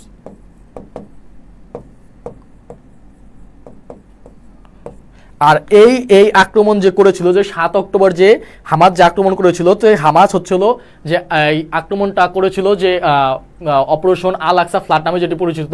এই আক্রমণটাকে যে ইসরায়েলের যে প্রতিরক্ষা বাহিনী, সেটা হচ্ছিল ইসরায়েলের প্রতিরক্ষা যে মন্ত্রী ছিল, সে হচ্ছিল চরম ভুল। এইটা হামাসের চরম ভুল হিসেবে আখ্যায়িত করেছে, যে হামাস চরম ভুল করেছে। এটার প্রত্যুত্তর স্বরূপ তারা যে 8 অক্টোবর আবার গাজায় আক্রমণ করে, যে এটার হচ্ছিল অপারেশন আয়রন সোর্স নামে যে অপারেশনটা আছে, সেটা অপারেশন আয়রন সোর্স নামে পরিচিত। তো এই যে বিষয়টা, এই বিষয়গুলো আপনাদের কাছে ক্লিয়ার কিনা? তো একজন করেছেন যে অ্যাডমিশনের ক্লাস নাকি, হ্যাঁ, এটা হচ্ছে অ্যাডমিশনের প্রি অ্যাডমিশন যে ব্যাপারটা যে আমরা বলি, যে এইচএসসির আগে যে অ্যাডমিশন সম্পর্কে যে কিছু বিষয়গুলো আছে, সেই বিষয়গুলো আমাদের জানা জরুরি। যেমন এই টাইমে আমাদের যে বেশি বেশি কোশ্চেন যে সলভগুলো আছে, যে আমাদের বেশি বেশি কোশ্চেন সলভ করা জরুরি, যাতে আমরা একটু এগিয়ে থাকতে পারি, আর কোশ্চেন সম্পর্কে আমাদের একটু আইডিয়া যাতে হয়, কোশ্চেন সম্পর্কে যাতে আমাদের একটু ধারণা হয়, যে এই কোশ্চেন সম্পর্কে যাতে আমাদের একটু ধারণা হয়।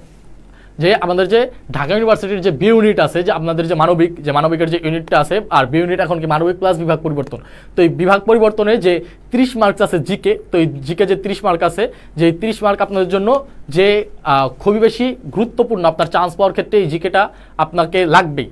তো এই জিকেতে যদি আপনি ভালো করতে চান, তাহলে বিগত সালের কোশ্চেন সম্পর্কে আপনার কি একটা যে স্বচ্ছ ধারণা, তো এই বিগত সালের কোশ্চেন সম্পর্কে আপনার একটা স্বচ্ছ ধারণা থাকতে হবে। সেই জন্য এই বিগত সালের কোশ্চেন আমরা এখনই সলভ করে দিচ্ছি, যে এই বিগত সালের কোশ্চেন সম্পর্কে আমরা সলভ করে দিচ্ছি, যাতে আপনাদের একটি স্বচ্ছ ধারণা হয়। তো একজন বলছে যে জাহাঙ্গীরনগরের যে জিকে আছে, সেটা সলভ হবে না, এটা আস্তে আস্তে হবে। তো এখন আমরা ফার্স্টে যে ডিউ এর যে আছে, সেটা আমরা ফার্স্টে সলভ করার চেষ্টা করতেছি। যে এখানে আমরা 24 কি, যে অ্যামিকাস কিউরি অর্থ কি? অ্যামিকাস কিউরির অর্থ কি? যে অ্যামিকাস কিউরির অর্থ কি? আদালতের বন্ধু, আদালত উপদেষ্টা, বিজ্ঞ আদালত, আদালতের বিচারক। আপনারা একটু এটা আনসার দেওয়ার চেষ্টা করেন, যে অ্যামিকাস কিউরি অর্থ কি? অ্যামিকাস কিউরি অর্থ কি? যে আদালতের বন্ধু, আদালতের উপদেষ্টা, বিজ্ঞ আদালত, আদালতের বিচারক। আপনারা একটু এটা আনসার দেওয়ার চেষ্টা করেন, যে অ্যামিকাস কিউরির অর্থ কি?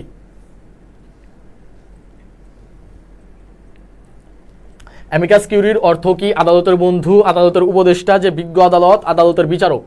আপনারা একটু এটা অ্যান্সার দেওয়ার চেষ্টা করেন। আমি কয়েকটা কমেন্ট পড়বো, কয়েকটা কমেন্ট পড়ার পরেই যে সঠিক উত্তরটি আছে, সেটা সঠিক উত্তরটি দিয়ে দেওয়া হবে। যে অ্যামিকাস কিউরি, সেটা হচ্ছে অ্যামিকাস কিউরির অর্থ হচ্ছিল আদালতের বন্ধু। অ্যামিকাস কিউরির অর্থ কি? আদালতের বন্ধু। আর এইটা হচ্ছে বিজ্ঞ যে আইনজীবীগুলো আছে, যে বিজ্ঞ যে আইনজীবী, যে বিজ্ঞ আইনজীবীদের একটি প্যানেল, যে বিজ্ঞ আইনজীবীদের একটি প্যানেল, যে অ্যামিকাস কিউরি, যে বিজ্ঞ আইনজীবীদের একটি প্যানেল, যে যখন যে বিচারক বা আদালত যে যখন কোনো একটা রায় দিতে বা কোনো একটা সিদ্ধান্ত নিতে যখন তারা দ্বিধাদ্বন্দ্বে পড়ে যায়, তখন তারা এই যে প্যানেলটা আছে, যে অ্যামিকাস কিউরি, এই প্যানেলটার শরণাপন্ন হয়, যে আপনারা এইটা একটা রায় দেন। যে আমরা তো এটা চিন্তা করতেছি যে সংবিধানের হিসাবে বা আইনের হিসাবে আপনারা একটা রায় দেন, যে রায়টা কি হইতে পারে, যে রায়টা হচ্ছে ভ্যালিড হইতে পারে, আপনারা একটু এই রায় দেন তার কাছ থেকে তখন পরামর্শ গ্রহণ করে। তো সেই হিসাবে অ্যামিকাস কিউরি কি? আদালতের বন্ধু। অ্যামিকাস কিউরির অর্থ কি? অ্যামিকাস কিউরির অর্থ হচ্ছিল আদালতের বন্ধু।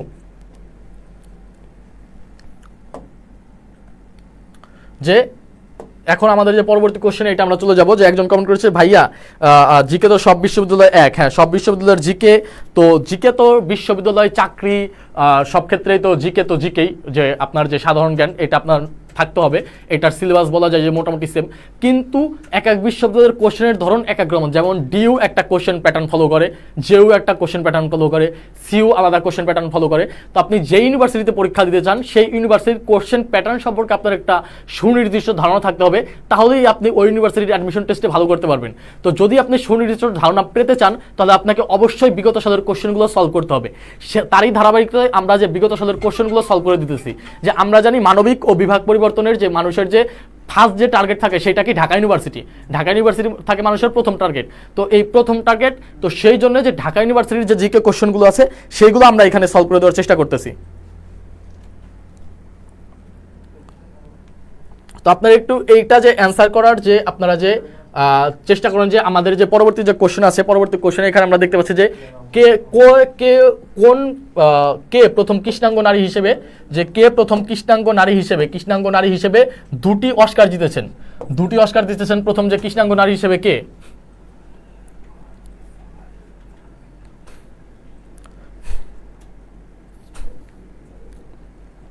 কে প্রথম কৃষ্ণাঙ্গ নারী হিসেবে 2টি অস্কার জিতেছেন?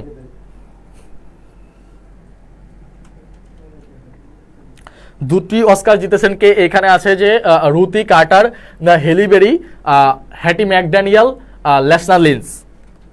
আপনারা একটু অ্যান্সার দেওয়ার চেষ্টা করেন। আমি বুঝতে পারতেছি যে এই কোশ্চেনগুলো আপনাদের কাছে খুবই আনকমন, আপনারা হয়তোবা এই অ্যান্সারগুলো হচ্ছিল আগে দেখেন, কোশ্চেনগুলো আগে কখনো দেখেন নাই, ফেস করেন নাই এই কোশ্চেনগুলো। তো কোনো সমস্যা নাই, আপনারা অ্যান্সার করার ট্রাই করেন। তো যদি ভুল হয় তাহলে তো আমরা আসি শিখে দেওয়ার জন্য। যে এইটার অ্যান্সার করেছেন, একজন অ্যান্সার করেছেন যে বি, হ্যালিবেরি। তো আমি আরও কিছু কমেন্টস দিব, এই কমেন্টস নেওয়ার পরে যে আমরা আমাদের যে সঠিক উত্তর, আমরা সঠিক উত্তরটি দিয়ে দেওয়ার চেষ্টা করব। যে এইখানে আমাদের সঠিক উত্তরটি হচ্ছিল কোনটি? সঠিক উত্তরটি হচ্ছিল এ, রুথি কার্টার। যে এইটা হচ্ছিল 2023 সালে, 2023 সালে হচ্ছিল অস্কারের 95তম আসর, 95তম আসর। আর অস্কারের অপর নাম অস্কার কি হিসেবে পরিচিত? Academy award.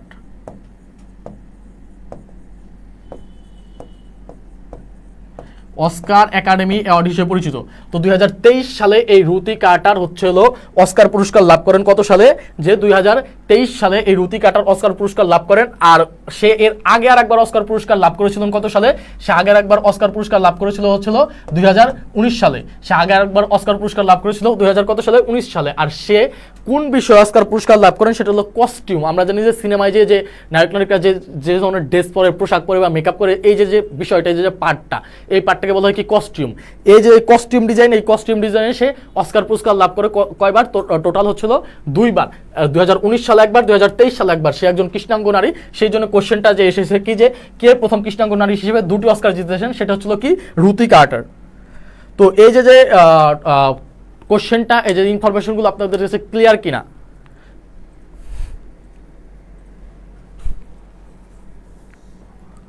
যে এই ইনফরমেশনগুলো ক্লিয়ার কিনা? ইনফরমেশনগুলো যদি ক্লিয়ার হয়, আমরা আমাদের যে পরবর্তী কোশ্চেন আছে, পরবর্তী কোশ্চেনটিতে আমরা চলে যাব। যে নিচের কোন ব্যক্তি বাংলাদেশের সংবিধান প্রণয়ন কমিটির সদস্য? নিচের কোন ব্যক্তি? রাজিয়া বানু, তোফায়েল আহমেদ, মোহাম্মদ জিল্লুর রহমান, মোহাম্মদ আব্দুল হামিদ। যে আপনারা একটু এটা অ্যান্সার দেওয়ার চেষ্টা করেন যে নিচের কোন ব্যক্তি বাংলাদেশের সংবিধান প্রণয়ন কমিটির সদস্য ছিলেন? রাজিয়া বানু, তোফায়েল আহমেদ, জিল্লুর রহমান নাকি মোহাম্মদ হামিদ?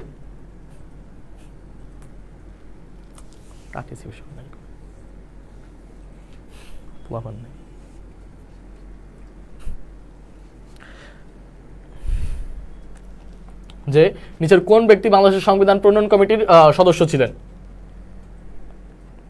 যে মিনহাজউদ্দিন সাবিন কমেন্ট করেছে যে রাজিয়া বানু। যে আমরা আরো কিছু কমেন্ট নিব, আমরা আরো কিছু কমেন্টস নেওয়ার পরে যে আমরা যে পরবর্তী যে কোশ্চেনটি আছে, আমরা আমাদের পরবর্তী কোশ্চেনে চলে যাব।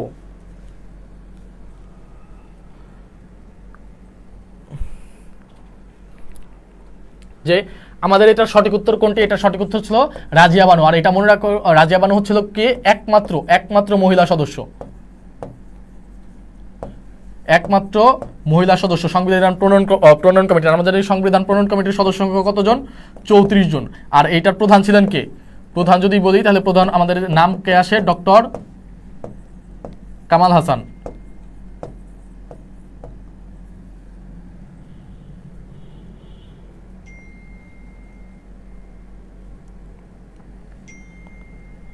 ডক্টর কামাল।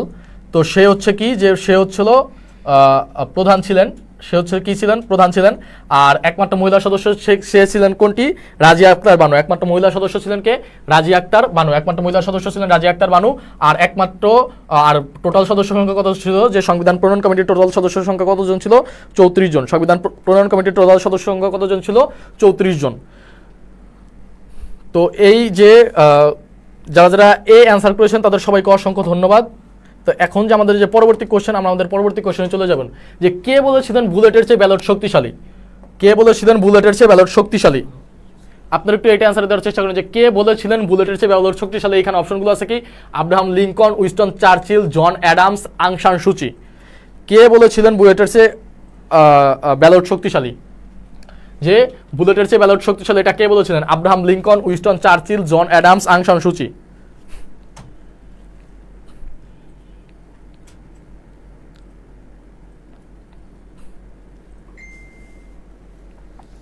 তো এইটার অ্যান্সার একটু দেওয়ার চেষ্টা করেন। তো আমি এটার অ্যান্সার দিয়ে দিচ্ছি আপনাদের যে বুলেটের চেয়ে ব্যালট শক্তিশালী, এটা বলেছিলেন যে আব্রাহাম লিঙ্কন। আর আব্রাহাম লিঙ্কন সম্পর্কে আমরা যদি একটু জানি, সে ছিলেন কি যে 16তম রাষ্ট্রপতি। সে কি ছিলেন যে ইউএস এর 16তম রাষ্ট্রপতি, ইউনাইটেড স্টেটস অফ আমেরিকা, আমেরিকার যে 16তম রাষ্ট্রপতি। আর সে হচ্ছে কি যে সে যে কৃতদাস প্রথা বিলোপ করেছে, কৃতদাস প্রথা বিলোপ, সে কৃতদাস প্রথা বিলোপ করেছে কত সালে? সে কৃতদাস প্রথা বিলোপ করেছে হচ্ছিল 1863 সালে। সে কৃতদাস প্রথা বিলুপ্ত করেছে কত সালে? 1863 সালে। আর তার একটি যে বিখ্যাত যে ভাষণ আছে সেটা হচ্ছিল গেটিসবার্গ ভাষণ। এই গেটিসবার্গ ভাষণও সে দিয়েছিল কত সালে? যে 1863 সালে। এই গেটিসবার্গ ভাষণে সে দিয়েছিল 1863 সালে। যে আব্রাহাম লিঙ্কন, এই আব্রাহাম লিঙ্কন বলেছিল কি যে বুলেটের চেয়ে কি ব্যালট শক্তিশালী, যে আব্রাহাম লিঙ্কন বলেছে বুলেটের চেয়ে ব্যালট শক্তিশালী। আর সে হচ্ছে হলো আমেরিকার 16তম রাষ্ট্রপতি। সে কৃতদাস প্রথা বিলুপ্ত করে 1863 সালে। আর 1863 সালে সে একটি গুরুত্বপূর্ণ যে ভাষণ দিয়েছিল তার জীবনের, সেটা হচ্ছে কি, সেটার নাম কি হচ্ছিল গেটিসবার্গ ভাষণ। তো এই যে বিষয়গুলো, আশা করি বিষয়গুলো ক্লিয়ার। এখন যে আমাদের যে পরবর্তী কোশ্চেন, এই পরবর্তী কোশ্চেন আমরা চলে যাব যে from third world to First বইটি রচনা করেন কে? Lee Kuan Yew, APJ Abdul Kalam, Mahathir Mohamad, জিন গ্যাং। যে from third world to First বইটি কে রচনা করেন? Lee Kuan Yew, APJ Abdul Kalam, Mahathir Mohamad নাকি জিন গ্যাং? আপনারা একটু এটা আনসার দেওয়ার চেষ্টা করেন।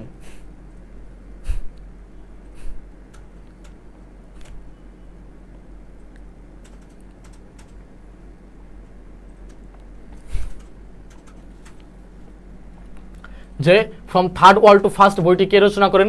Lee Kuan Yew, APJ Abdul Kalam, Mahathir Mohamad, জিন গ্যাং। যে from third world to First বইটি কে রচনা করেন? Lee Kuan Yew, APJ Abdul Kalam, Mahathir Mohamad নাকি জিন গ্যাং? তো এটা একটু অ্যান্সার করার চেষ্টা করেন, দ্রুত অ্যান্সার করার চেষ্টা করেন।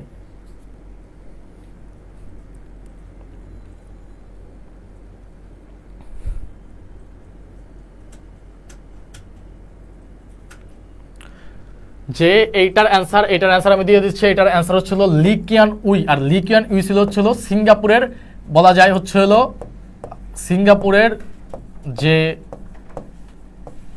যে জাতির পিতা যদি বলা হয় তাহলে হচ্ছিল লি কিয়ান উই। সিঙ্গাপুর যে স্বাধীনতা লাভ করে কত সালে? সিঙ্গাপুর স্বাধীনতা লাভ করে হচ্ছিল 1965 সালে। আর 1965 সালে সিঙ্গাপুর মালয়েশিয়ার কাছ থেকে স্বাধীনতা লাভ করে। আর এই লি কিয়ান উই ছিল তার নেতা। তো তখন সিঙ্গাপুর অত বেশি যে এখন হচ্ছিল কি, সিঙ্গাপুর আমরা দেখতে পারি যে সিঙ্গাপুর হচ্ছিল ফার্স্ট ওয়ার্ল্ডের একটি দেশ, তার ইকোনমি অনেক বেশি শক্তিশালী। কিন্তু যখন 1965 সালে সে স্বাধীন হয়, কিন্তু তখন তাদের এত বেশি রিসোর্স ছিল না, তারা এত বেশি যে হচ্ছিল উন্নত ছিল না। তখন তারা ছিল একটু তৃতীয় বিশ্বের একটি দেশ। তো এই যে লি কিয়ান উই এই তৃতীয় বিশ্বের একটি দেশ থেকে প্রথম বিশ্বের একটি দেশকে পরিণত করেছে, সিঙ্গাপুরকে একটি প্রথম বিশ্বের দেশ হিসেবে পরিণত করেছে। যে এই যে তার একটি সংগ্রামটাই তিনি এই বইয়ের মাধ্যমে প্রকাশ করেছেন। তার যে এই সংগ্রামটাই তিনি বইয়ের মাধ্যমে প্রকাশ করেছেন যে from third world to first, যে তৃতীয় বিশ্বের একটি দেশ থেকে যে প্রথম বিশ্বের একটি দেশ হিসেবে যে সিঙ্গাপুরকে সে পরিণত করেছে, সেই বিষয়টাই সে এখানে কি করেছে যে তুলে ধরেছে। সেই বিষয়টাই এই বইয়ে তুলে ধরেছে যে সে হচ্ছে, তাই এটার উত্তর কি? এটার উত্তর হচ্ছিল লি কিয়ান উই। এটার উত্তর হচ্ছিল লি কিয়ান উই।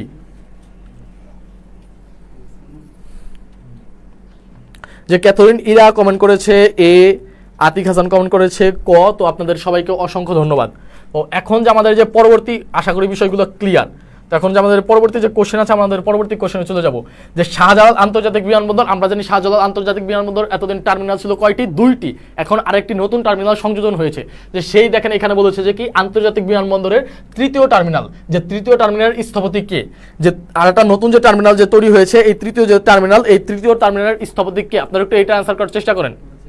যে আমরা জানি যে শাহজালাল আন্তর্জাতিক বিমানবন্দরের এতদিন টার্মিনাল ছিল কতটি?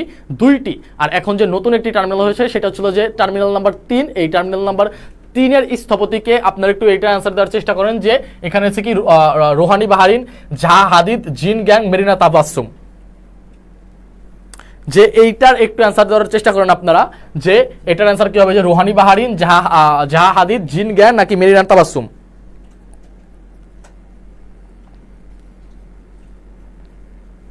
যে শাহজালাল আন্তর্জাতিক বিমানবন্দরের যে তৃতীয় যে টার্মিনাল আছে, তৃতীয় টার্মিনালের স্থপতি কে?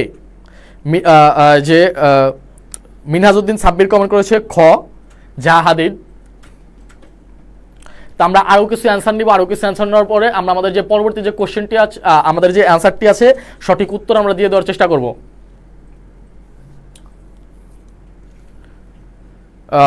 ক্যাথরিন ইরা কমেন্ট করেছে যে B maybe. Atiq Hasan comment করেছেন 3 জিন গ্যাং। তো আমরা আরও কিছু কমেন্টস দেখতে চাই, আরও কিছু অ্যান্সার দেখতে চাই। এরপর আমরা আমাদের যে সঠিক উত্তরটি আছে সেই সঠিক উত্তর দিয়ে দেব। যে নাগিব মাহমুদ কমেন্ট করেছে যে ক রোহানি বাহারিন।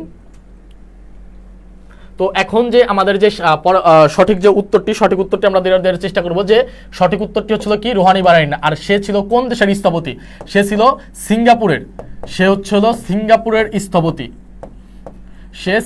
স্থপতি। যে শাহজালাল আন্তর্জাতিক বিমানবন্দরের যে তৃতীয় টার্মিনাল, এই তৃতীয় টার্মিনালের স্থপতি হচ্ছে হলো রুহানি বাহারিন। আর সে হচ্ছিল সিঙ্গাপুরের স্থপতি। আর সিঙ্গাপুরে তার আরেকটি যে বিমানবন্দর আছে, তার স্থাপন করে যার একটি বিমানবন্দর আছে, সেই বিমানবন্দরের নাম হচ্ছে কি চাঙ্গি।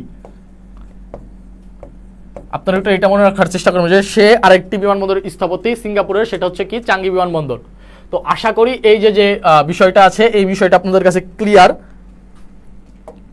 তো একজন কমেন্ট করেছে আন্তর্জাতিক বিমানবন্দর। তো শাহজালাল আন্তর্জাতিক বিমানবন্দর আমরা জানি যে রাজধানী ঢাকায় অবস্থিত। যে এখন হচ্ছে বাংলাদেশের 21তম জিওগ্রাফিক্যাল ইন্ডিকেট বা জিআই প্রোডাক্ট বা জিআই পণ্য কোনটি? 21তম জিওগ্রাফিক্যাল ইন্ডিকেট বা জিআই পণ্য কোনটি? আপনারা একটু এটা অ্যান্সার দেওয়ার চেষ্টা করুন। অপশনগুলোর মধ্যে আছে বাংলাদেশের ব্ল্যাক বেঙ্গল ছাগল, সিলেটের মণিপুরি শাড়ি, নাটোরের কাঁচাগোল্লা, বাংলাদেশের শীতল পাটি। এইটার মধ্যে সঠিক উত্তর কোনটি হবে? যে বাংলাদেশের 21তম জিআই পণ্য, 21তম জিআই পণ্য কোনটি? যে বাংলাদেশের 21তম জিআই পণ্য কোনটি? আমরা জানি জিআই এর ফুল মিনিং কি? Geographical indicate. আর জিআই পণ্য জিওগ্রাফিক্যাল ইন্ডিকেটর।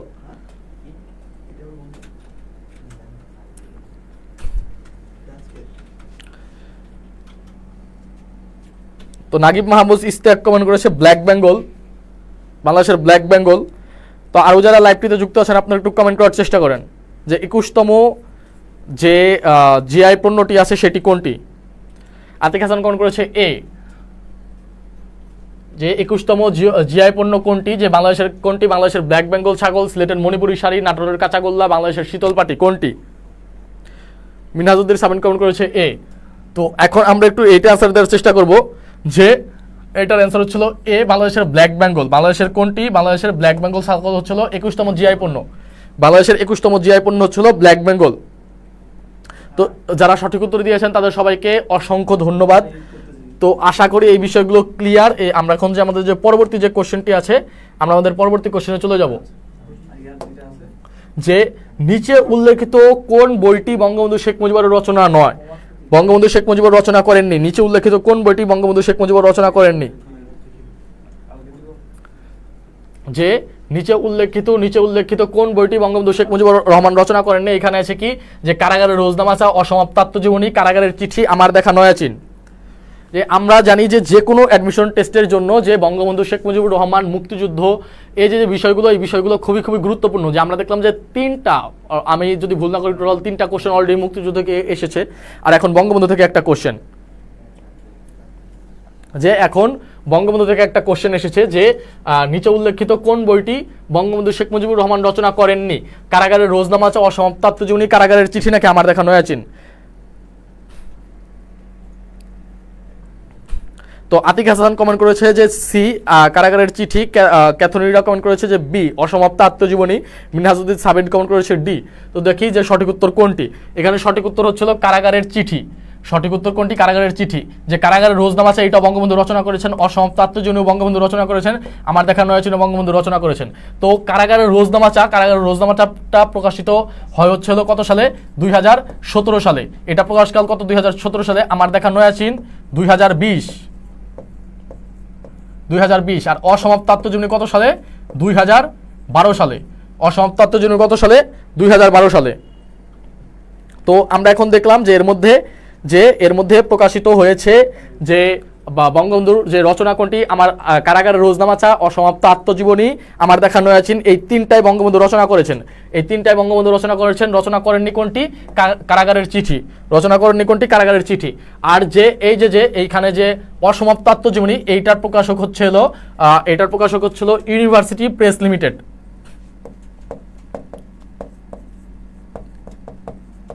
যে ইউনিভার্সিটি প্রেস লিমিটেড, এই ইউনিভার্সিটি প্রেস লিমিটেড হচ্ছিল অসমাপ্ত আত্মজীবনের যে প্রকাশক। অসমাপ্ত আত্মজীবনের প্রকাশক কোনটি? University press limited. একবার ঢাকা ইউনিভার্সিটিতে কোশ্চেন আসছিল যে অসমাপ্ত আত্মজীবনের প্রকাশক কোনটি, সেটা হচ্ছিল ইউনিভার্সিটি প্রেস লিমিটেড। কত সালে? 2012 সালে। আর এই অসমাপ্ত আত্মজীবনী বাদে যে বাকি দুইটা আছে, এই বাকি দুইটা প্রকাশ করেছে কে? বাংলা একাডেমি। বাকি দুইটা প্রকাশ করে হচ্ছিল বাংলা একাডেমি। তাহলে আমরা মনে রাখবো কি, যে কারাগারের রোজনামাচা আর আমার দেখা নয়াচিন, এই দুইটা হচ্ছিল প্রকাশ করেছে কে? বাংলা একাডেমি। আর অসমাপ্ত আত্মজীবনী সেটা প্রকাশ করেছে কোনটি? University press limited. কারাগারের রোজনামাচা প্রকাশিত হয় কত সালে? 2017 সালে। আমার দেখা নয়াচিন প্রকাশিত হয় 2020 সালে। আর অসমাপ্ত আত্মজীবনী কত সালে প্রকাশিত হয়? 2012 সালে। তো এই যে ইনফরমেশনগুলো আছে, ইনফরমেশনগুলো আপনাদের কাছে ক্লিয়ার কিনা?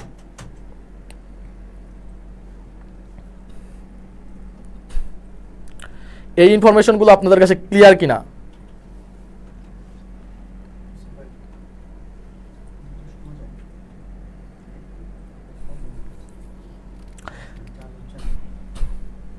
যে আশা করি এই ইনফরমেশনগুলো আপনাদের কাছে ক্লিয়ার। এখন যে আমাদের যে পরবর্তী যে কোশ্চেন আছে, পরবর্তী কোশ্চেন আমরা চলে যাব, যে সার্পেন্ট অফ দ্য লাইন কে?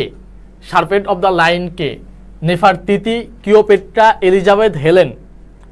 সার্পেন্ট অফ দ্য নাইল কে? সার্পেন্ট অফ দ্য নাইল কে? সার্পেন্ট অফ দ্য নাইল কে? যে এটা একটু আনসার করার চেষ্টা করেন। নেফারতিতি, ক্লিওপেট্রা, এলিজাবেথ নাকি Helen?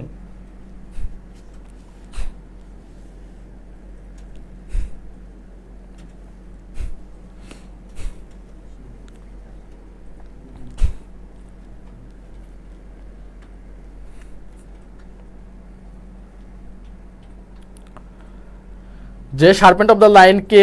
নেফারতিতি, Cleopatra, Elizabeth, Helen. Serpent of the Nile, এইটার একটু অ্যান্সার দেওয়ার চেষ্টা করেন। এইটার অ্যান্সার দেওয়ার একটু চেষ্টা করেন।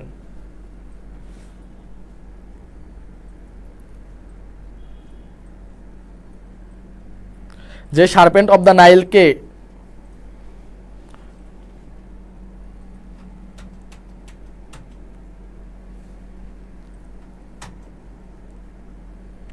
আপনারা একটু এটা অ্যান্সার দেওয়ার চেষ্টা করেন।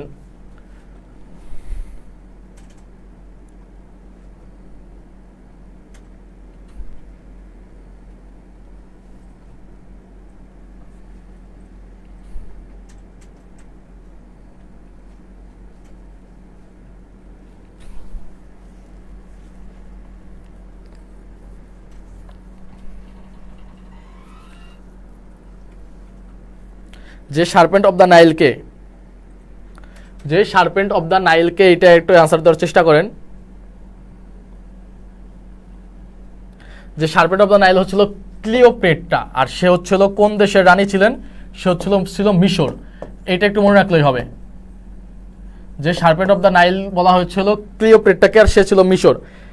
সে ছিল কোনটি? সে হচ্ছিল মিশরের। তো এইখানে একজন কমেন্ট করেছেন যে বঙ্গবন্ধুকে পুনরায় ঢাকা ইউনিভার্সিটির স্টুডেন্ট হিসেবে স্বীকৃতি দেয় কবে? যে আমরা জানতাম যে বঙ্গবন্ধু ছিল ঢাকা বিশ্ববিদ্যালয়ের যে আইন বিভাগের শিক্ষার্থী, কিন্তু সে হচ্ছিল চতুর্থ শ্রেণীর কর্মকর্তা, যে তৎকালীন ছিল কি পাকিস্তানি সরকার। তো পাকিস্তানি সরকারের বিরুদ্ধে সে কি করছিল? যে আন্দোলন গড়ে তুলেছিল। কার জন্য? যে চতুর্থ শ্রেণীর যে কর্মকর্তা আছে তাদের অধিকার আদায়ের জন্য সে আন্দোলন করেছিল। সেই জন্য অন্যায়ভাবে তাকে বহিষ্কার করে দেওয়া হয়। বঙ্গবন্ধুকে অন্যায়ভাবে 1948 সালে ঢাকা বিশ্ববিদ্যালয়ের ছাত্রত্ব থেকে তাকে বহিষ্কার করে দেওয়া হয়। এই অন্যায়ভাবে যে বহিষ্কার আদেশ, ছাত্রত্ব যে বহিষ্কার আদেশ, সেইটি হচ্ছে হলো বহিষ্কার আদেশ তুলে নেয় ঢাকা ইউনিভার্সিটি 2010 সালে। হচ্ছিল ঢাকা ইউনিভার্সিটি 2010 সালে এই বহিষ্কার আদেশটি তুলে নেয়।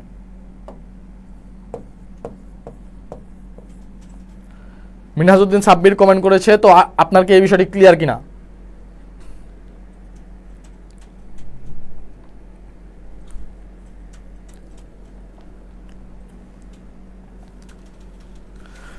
তো আশা করি বিষয়গুলো ক্লিয়ার। এখন যে আমাদের যে পরবর্তী যে কোশ্চেন আছে, পরবর্তী কোশ্চেন আমরা চলে যাব, যে বঙ্গবন্ধু শেখ মুজিবুর রহমান টানেলের দৈর্ঘ্য কত? যে বঙ্গবন্ধু শেখ মুজিবুর রহমান টানেল, যেটা আমরা কর্ণফুলী টানেল হিসেবে পরিচিত, আমরা জানি যে এই টানেলের দৈর্ঘ্য কত? এই টানেলের দৈর্ঘ্য কত? আপনারা একটু এটা অ্যান্সার দেওয়ার চেষ্টা করেন।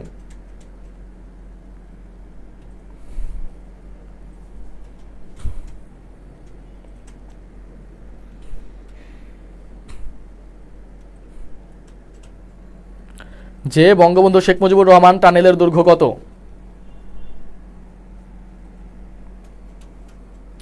বঙ্গবন্ধু শেখ মুজিবুর রহমান যে টানেল, যে কর্ণফুলী টানেল, এই কর্ণফুলী টানেলের দৈর্ঘ্য কত?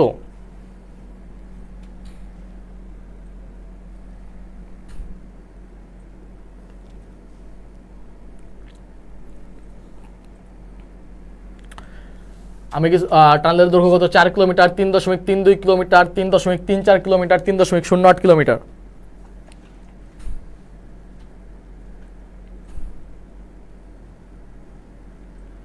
যে টানেলের দৈর্ঘ্য কত? আপনি একটু অ্যান্সার করার ট্রাই করেন, দ্রুত অ্যান্সার করার ট্রাই করেন।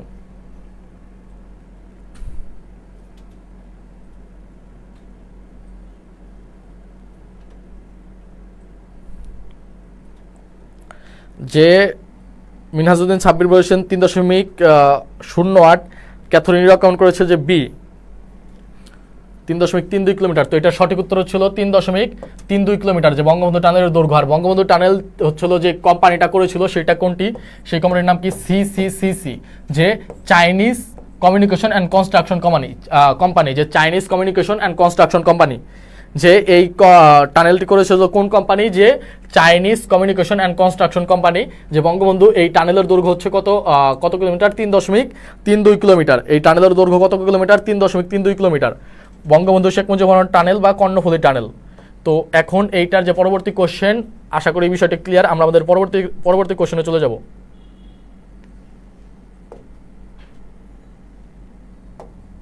যে এখন আমাদের যে একটা বিখ্যাত উক্তি, যে এলাম দেখলাম জয় করলাম ভিনি ভিডি ভিসি, এলাম দেখলাম জয় করলাম, এইটার হচ্ছিল কি? Veni vidi vici. এই উক্তিটি এটা হচ্ছিল কার উক্তি? জুলিয়াস সিজার, আলেকজান্ডার নেপোলিয়ান, নাকি হোচিমিন? এটা একটা বিখ্যাত উক্তি, এলাম দেখলাম জয় করলাম। এলাম দেখলাম জয় করলাম কথাটি কে বলেছেন? জুলিয়াস সিজার, আলেকজান্ডার নেপোলিয়ান, নাকি হোচিমিন?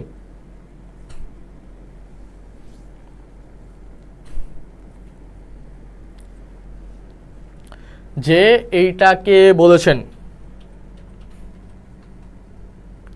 একটু এটা অ্যান্সার দেওয়ার চেষ্টা করেন।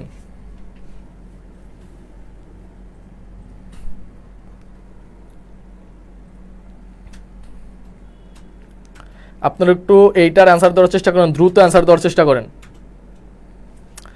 যে মিনহাজউদ্দিন সাব্বির কাউন্ট করেছে 24 হচ্ছিল ক, আতিক হাসান কাউন্ট করেছে যে এ, ক্যাথরিন কাউন্ট করেছে যে এ। তো এটার অ্যান্সার হচ্ছিল এ। তো আপনারা সবাই সঠিক উত্তর দিয়েছেন। আর এ ছিল কি? রোমান সম্রাট। জুলিয়াস সিজার ছিলেন কি? রোমান সম্রাট। আর রোমানরা হচ্ছিল 55 অব্দে, কত অব্দে? 55 অব্দে ব্রিটেন আক্রমণ করে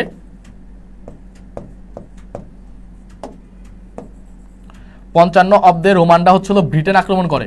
55 অব্দে তারা ব্রিটেন আক্রমণ করে। আর তৎকালীন যে ব্রিটিশরা ছিল, ব্রিটিশরা তেমন কোনো ধরনের প্রতিরক্ষায় গড়ে তুলতে পারেনি। যে তারা খুব সহজেই তাদের যুদ্ধটা জয় করে ফেলেছে। সেই জন্য জুলিয়াস সিজার, যে রোমান সম্রাট জুলিয়াস সিজার বলেছে যে ভিনি ভিডি ভিসি, এলাম দেখলাম জয় করলাম, মানে ব্যাপারটা খুব ইজিলি, আমি আসলাম দেখলাম আর জয় করে নিলাম। তারা কোনো ধরনের প্রতিরক্ষায় গড়ে তুলতে পারেনি, ব্রিটিশরা তৎকালীন কোনো ধরনের প্রতিক্রিয়া গড়ে তুলতে পারেনি। তো এই যে বিষয়টা আমরা, তো আশা করি বিষয়টা ক্লিয়ার। তো এখন যে পরবর্তী যে কোশ্চেন আছে, পরবর্তী কোশ্চেন আমরা চলে যাব। যে স্বাধীন বাংলা ফুটবল দলের অধিনায়ক কে ছিলেন? স্বাধীন বাংলা ফুটবল দলের অধিনায়ক কে ছিলেন?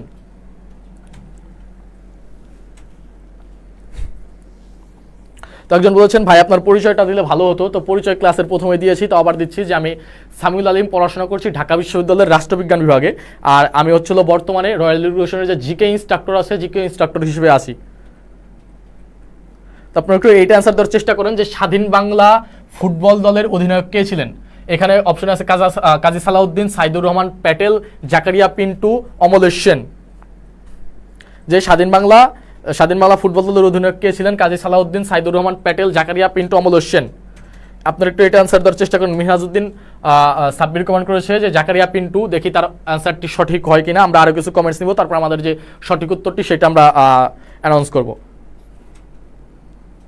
যে স্বাধীন বাংলা ফুটবল দলের অধিনায়ক কে ছিলেন? স্বাধীন বাংলা ফুটবল দলের অধিনায়ক কে ছিলেন? অপশনে আছে কি যে কাজী সালাউদ্দিন, সাইদুর রহমান প্যাটেল, জাকারিয়া পিন্টু, অমলেশ সেন।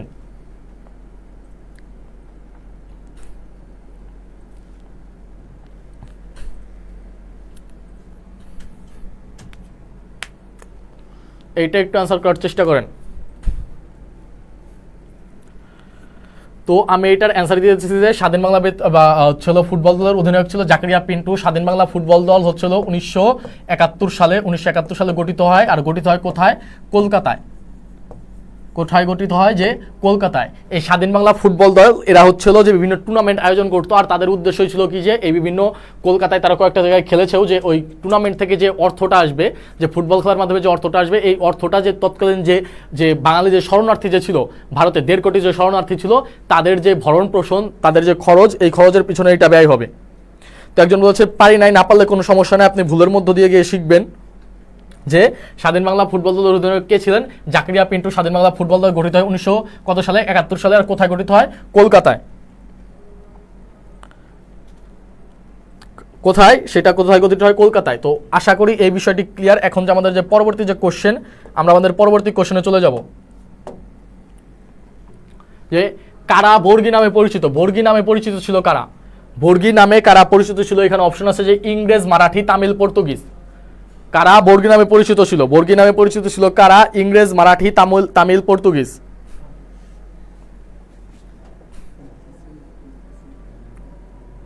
যে কারা বর্গী নামে পরিচিত ছিল? কারা বর্গী নামে পরিচিত ছিল? যে ইংরেজ, মারাঠি, তামিল, পর্তুগিজ। তো আমি একটু এইটার অ্যান্সার দেওয়ার চেষ্টা করতেছি যে মারাঠারা, যে মারাঠি বা মারাঠারা হচ্ছিল কি নামে পরিচিত ছিল? বর্গী নামে পরিচিত। আর এরা হচ্ছিল পটুর কি করতো? লুট তরাস করতো। তারা ঘোড়া নিয়ে বিভিন্ন জায়গায় কি করতো? যে লুট করতো। আর তাদের হচ্ছিল লুট করার যে তারা হচ্ছিল যে সময়টা সবচেয়ে বেশি লুট করেছে সেটা হচ্ছিল 1741 থেকে 1751। আর এই সময় যে বাংলার যে নবাব ছিল সে ছিল কে? আলীবর্দী খান।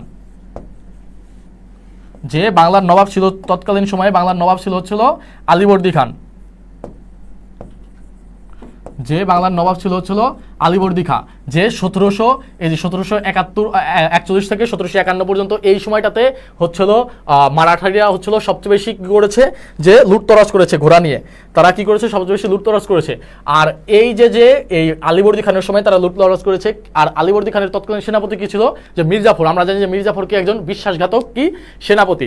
তো তখন সে হচ্ছিল যে বিশ্বাসঘাতক যে মির্জাফর যে আছে, সেই মির্জাফর এই মারাঠিদের দমন করতে সক্ষম হয়েছিল। মির্জাফর কি করেছিল? মারাঠিদের দমন করতে সক্ষম হয়েছিল। আর সে হচ্ছিল এই মারাঠিদের সাথে একটি চুক্তি করে। মারাঠিদের সাথে একটি চুক্তি করার মাধ্যমে যে উড়িষ্যা যে প্রদেশটা আছে, এই উড়িষ্যা প্রদেশটা হচ্ছিল তারা মারাঠিদেরকে কি করে? প্রদান করে। এর মাধ্যমে, এই চুক্তির মাধ্যমে মারাঠিরা যে বাংলা বিহার উড়িষ্যা আছে, এই অঞ্চলগুলোতে তারা তাদের কি করে? লুটতরাজ বন্ধ করে। যে এইখানে একটি বিষয় উল্লেখযোগ্য যে মির্জাফর কি করেছিল? এই মারাঠিদের দমন করতে কি করেছিল? সক্ষম হয়েছিল।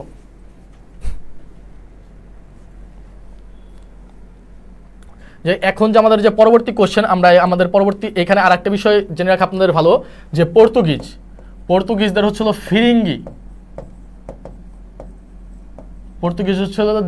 পর্তুগিজদের কি বলা হয়? ফিরিঙ্গি বলা হয়। আশা করি এই বিষয়গুলো ক্লিয়ার। যে বাংলাদেশের একমাত্র পাহাড়ি দ্বীপ কোনটি? আপনারা একটু এটা অ্যান্সার দেওয়ার চেষ্টা করেন। যে সোনাদিয়া, কুতুবদিয়া, মহেশখালী, সেন্ট মার্টিন। বাংলাদেশের একমাত্র পাহাড়ি দ্বীপ কোনটি? Sonadia, Kutubdia, Maheshkhali, Saint Martin.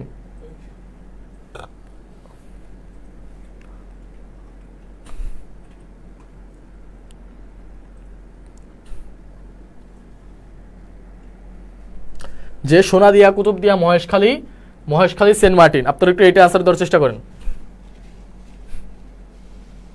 বাংলাদেশের একমাত্র পাহাড়ি দ্বীপ কোনটি?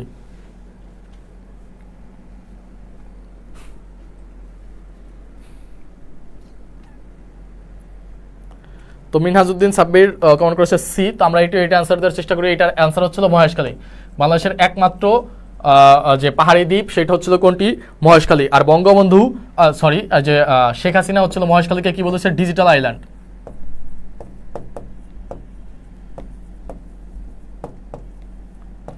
মহেশখালীকে কি বলেছে? যে ডিজিটাল আইল্যান্ড। ক্যাথরিনরা কমেন্ট করেছে সি। তো যারা মহেশখালী কমেন্ট করেছেন তাদের সবাইকে অসংখ্য ধন্যবাদ। এখন যে আমাদের যে পরবর্তী যে কোশ্চেনটি আছে, আমরা আমাদের পরবর্তী কোশ্চেনটি চলে যাব যে বাংলাদেশের মুক্তিযুদ্ধ ভিত্তিক প্রথম ভাস্কর্যের নাম কি? মুক্তিযুদ্ধ ভিত্তিক প্রথম ভাস্কর্যের নাম কি? আপনারা একটু এটা আনসার দেওয়ার চেষ্টা করেন। যে এখানে অপশন আছে যে অপরাজয় বাংলা, জাগ্রত চৌরঙ্গি, পতাকা ৭১, সাবাস বাংলাদেশ। যে অপরাজয় বাংলা, জাগ্রত চৌরঙ্গি, পতাকা ৭১, সাবাস বাংলাদেশ। যে মুক্তিযুদ্ধ ভিত্তিক প্রথম ভাস্কর্যের নাম কি?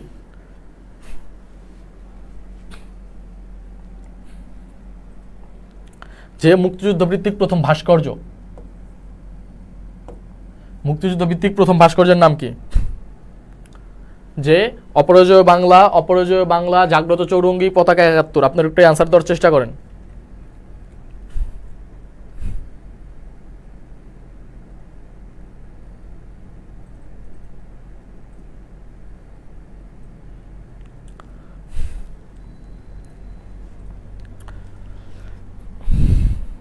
যে একজন অ্যান্সার করেছেন ক।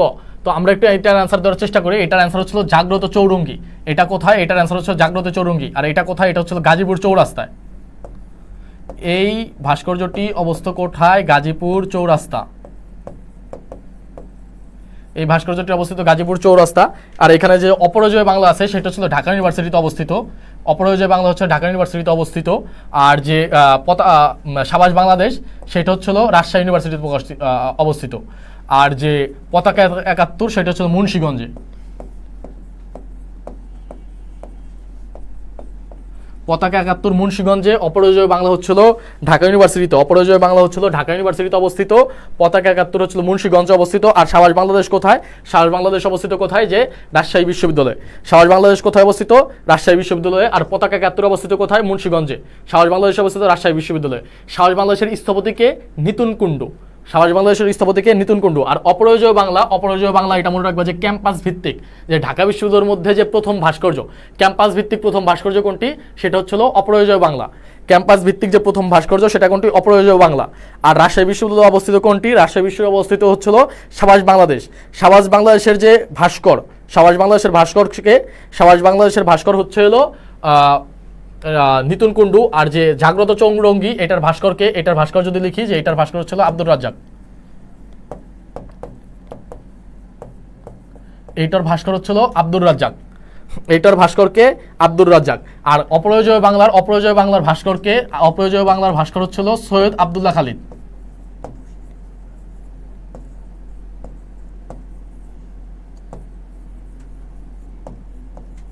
সৈয়দ আব্দুল্লাহ খালিদ হচ্ছিল অপরাজয় বাংলার ভাস্কর। তো এখন আমরা এখানে কি জানলাম যে অপরাজয় বাংলা সেটা হচ্ছিল ঢাকা ইউনিভার্সিটিতে অবস্থিত ক্যাম্পাস ভিত্তিক প্রথম ভাস্কর্য, যেটার ভাস্করকে সৈয়দ আব্দুল্লাহ খালিদ। জাগ্রত চৌরঙ্গি সেটা হচ্ছিল মুক্তিযুদ্ধ ভিত্তিক প্রথম ভাস্কর্য, যেটা অবস্থিত কোথায়?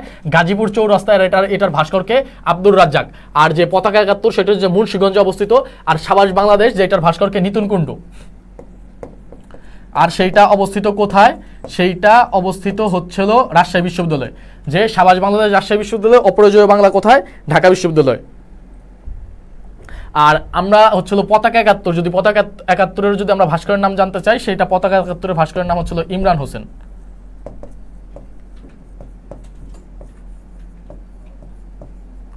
এই যে চারটি ভাস্কর্য যে ভাস্কর আর কোথায় অবস্থিত, এই বিষয়গুলো আপনাদের কাছে ক্লিয়ার কিনা? এই বিষয়গুলো যদি ক্লিয়ার হয় তাহলে আমরা আমাদের পরবর্তী যে কোশ্চেনটি আছে সেটাই চলে যাব। আপনারা একটু এটা ইনশিওর করেন যে এই বিষয়টি ক্লিয়ার কিনা। যে একজন করেছেন যে অপরাজয় বাংলা, একজন কমেন্ট করেছে যে অপরাজয় বাংলা কি ঢাকা বিশ্ববিদ্যালয়ে আর রাজশাহী বিশ্ববিদ্যালয়ে অবস্থিত? যে না ভাইয়া, অপরাজয় বাংলা ঢাকা বিশ্ববিদ্যালয়ে অবস্থিত। আর ঢাকা বিশ্ববিদ্যালয়ের যে ক্যাম্পাস ভিত্তিক যে ভাস্কর্যগুলো আছে, যে আরো কয়েকটা আছে, যে রাজু ভাস্কর্য, আর এই ভাস্কর্যগুলোর মধ্যে যে প্রথম ছিল কোনটি? অপরাজয় বাংলা। আর অপরাজয় বাংলার স্থপতিকে সৈয়দ আব্দুল্লাহ খালিদ। আর সাবাস বাংলাদেশ এটা অবস্থিত কোন বিশ্ববিদ্যালয়? রাজশাহী বিশ্ববিদ্যালয়। এটার ভাস্কর হচ্ছিল নিতুন কুণ্ডু।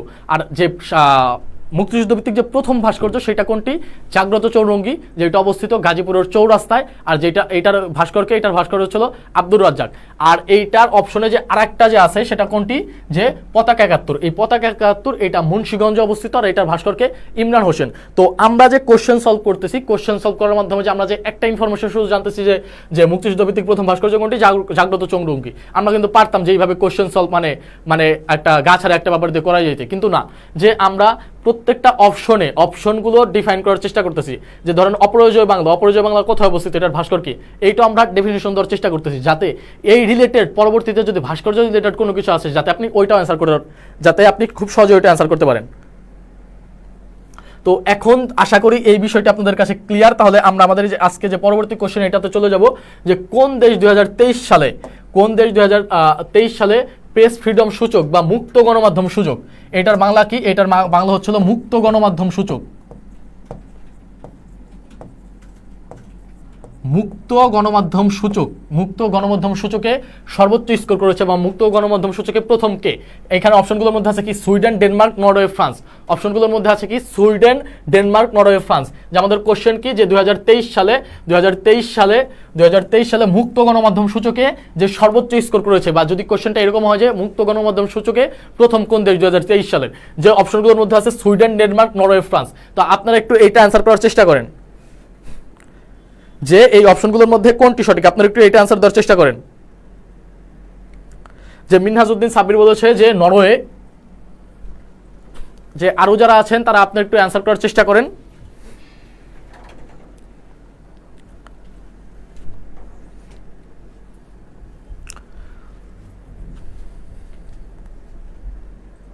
যে মুক্ত গণমাধ্যম সূচকে যে প্রথম কোন দেশ? Sweden, Denmark, Norway, France. কোন দেশ প্রথম? এটা একটু অ্যান্সার করার চেষ্টা করেন। তো এইটার অ্যান্সার হচ্ছিল নরওয়ে। যে মুক্ত গণমাধ্যম সূচকে 2023 সালে অ্যান্সার হচ্ছে নরওয়ে। আর বাংলাদেশের অবস্থান কত? 2023 সালে বাংলাদেশের অবস্থান হচ্ছে কত? 163। 2023 সালে বাংলাদেশের অবস্থান কত মুক্ত গণমাধ্যম সূচকে? 163, অনেক পরে। তো এই যে কোনো সূচক যদি আপনি পড়বেন, যে কোনো সূচক যদি পড়েন, তো তখন দেখবেন যে এই সূচকে সর্বোচ্চ কোন দেশ, সর্বনিম্ন কোন দেশ, আর বাংলাদেশের অবস্থান কত, এইগুলো একটু মাথায় রাখার চেষ্টা করবেন। যে সর্বনিম্ন ছিল আফগানিস্তান, আর সর্বোচ্চ কে, আর বাংলাদেশের অবস্থান কত। তো এখন যে আমাদের আজকের মতো যে শেষ কোশ্চেন 30 নম্বর কোশ্চেন, আমরা আমাদের 30 নম্বর কোশ্চেনে চলে যাব। সর্বশেষ কোশ্চেন আজকের মতো, 2023 সালের জন্য জাতিসংঘের ঘোষিত বিশ্ব পর্যটন রাজধানী কোনটি? 2023 সালের জন্য জাতিসংঘ ঘোষিত যে পর্যটন রাজধানী কোনটি? যে এখানে আছে কি? Athens, Istanbul, Rome, Samarkand.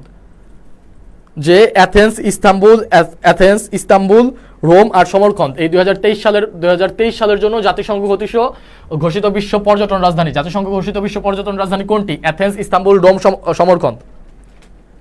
আপনারা একটু এটা অ্যান্সার দেওয়ার চেষ্টা করেন।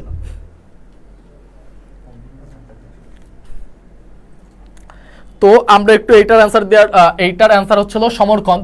কিন্তু এখানে একটা ইন্টারেস্টিং বিষয় হলো যে যদিও এটা 2023 সালের জন্য ঘোষিত জাতিসংঘের পর্যটন রাজধানী, কিন্তু এইটা ঘোষিত হয়েছিল 2021 সালে। এইটা ঘোষিত হয়েছিল কত সালে? 2021 সালে। মানে 2021 সালে জাতিসংঘ ঘোষণা করেছে যে 2023 সালের জন্য যে বিশ্ব পর্যটন যে রাজধানী সেটা হবে কোনটি? সমরকন্দ। আর এইটা কোন দেশের? এটা হলো উজবেকিস্তান।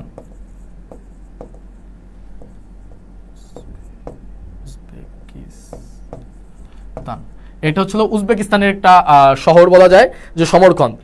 এটা হচ্ছিল উজবেকিস্তানের একটি শহর।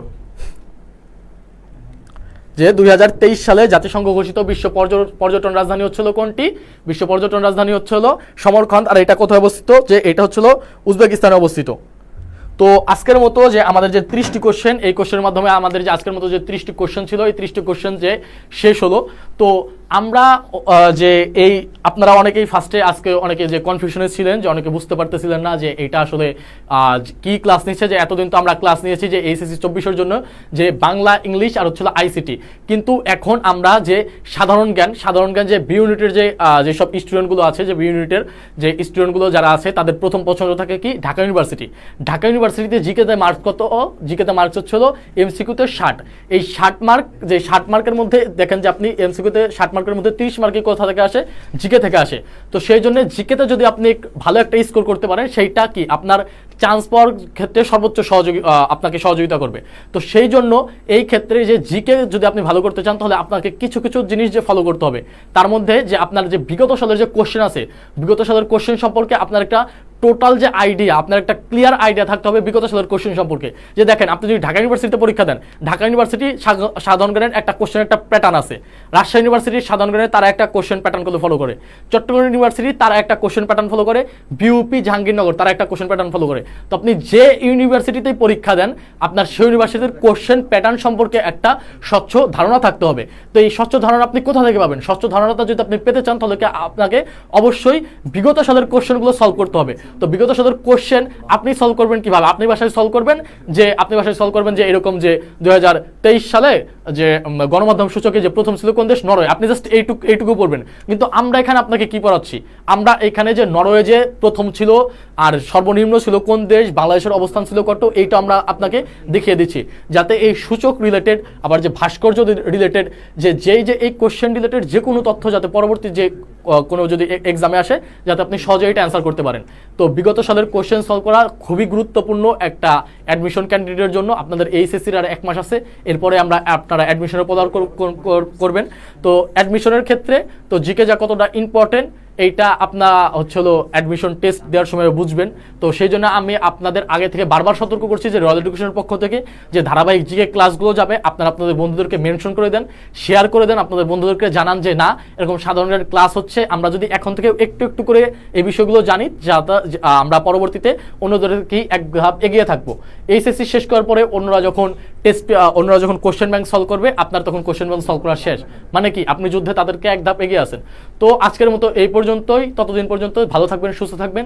ধন্যবাদ সবাইকে। আসসালামু আলাইকুম।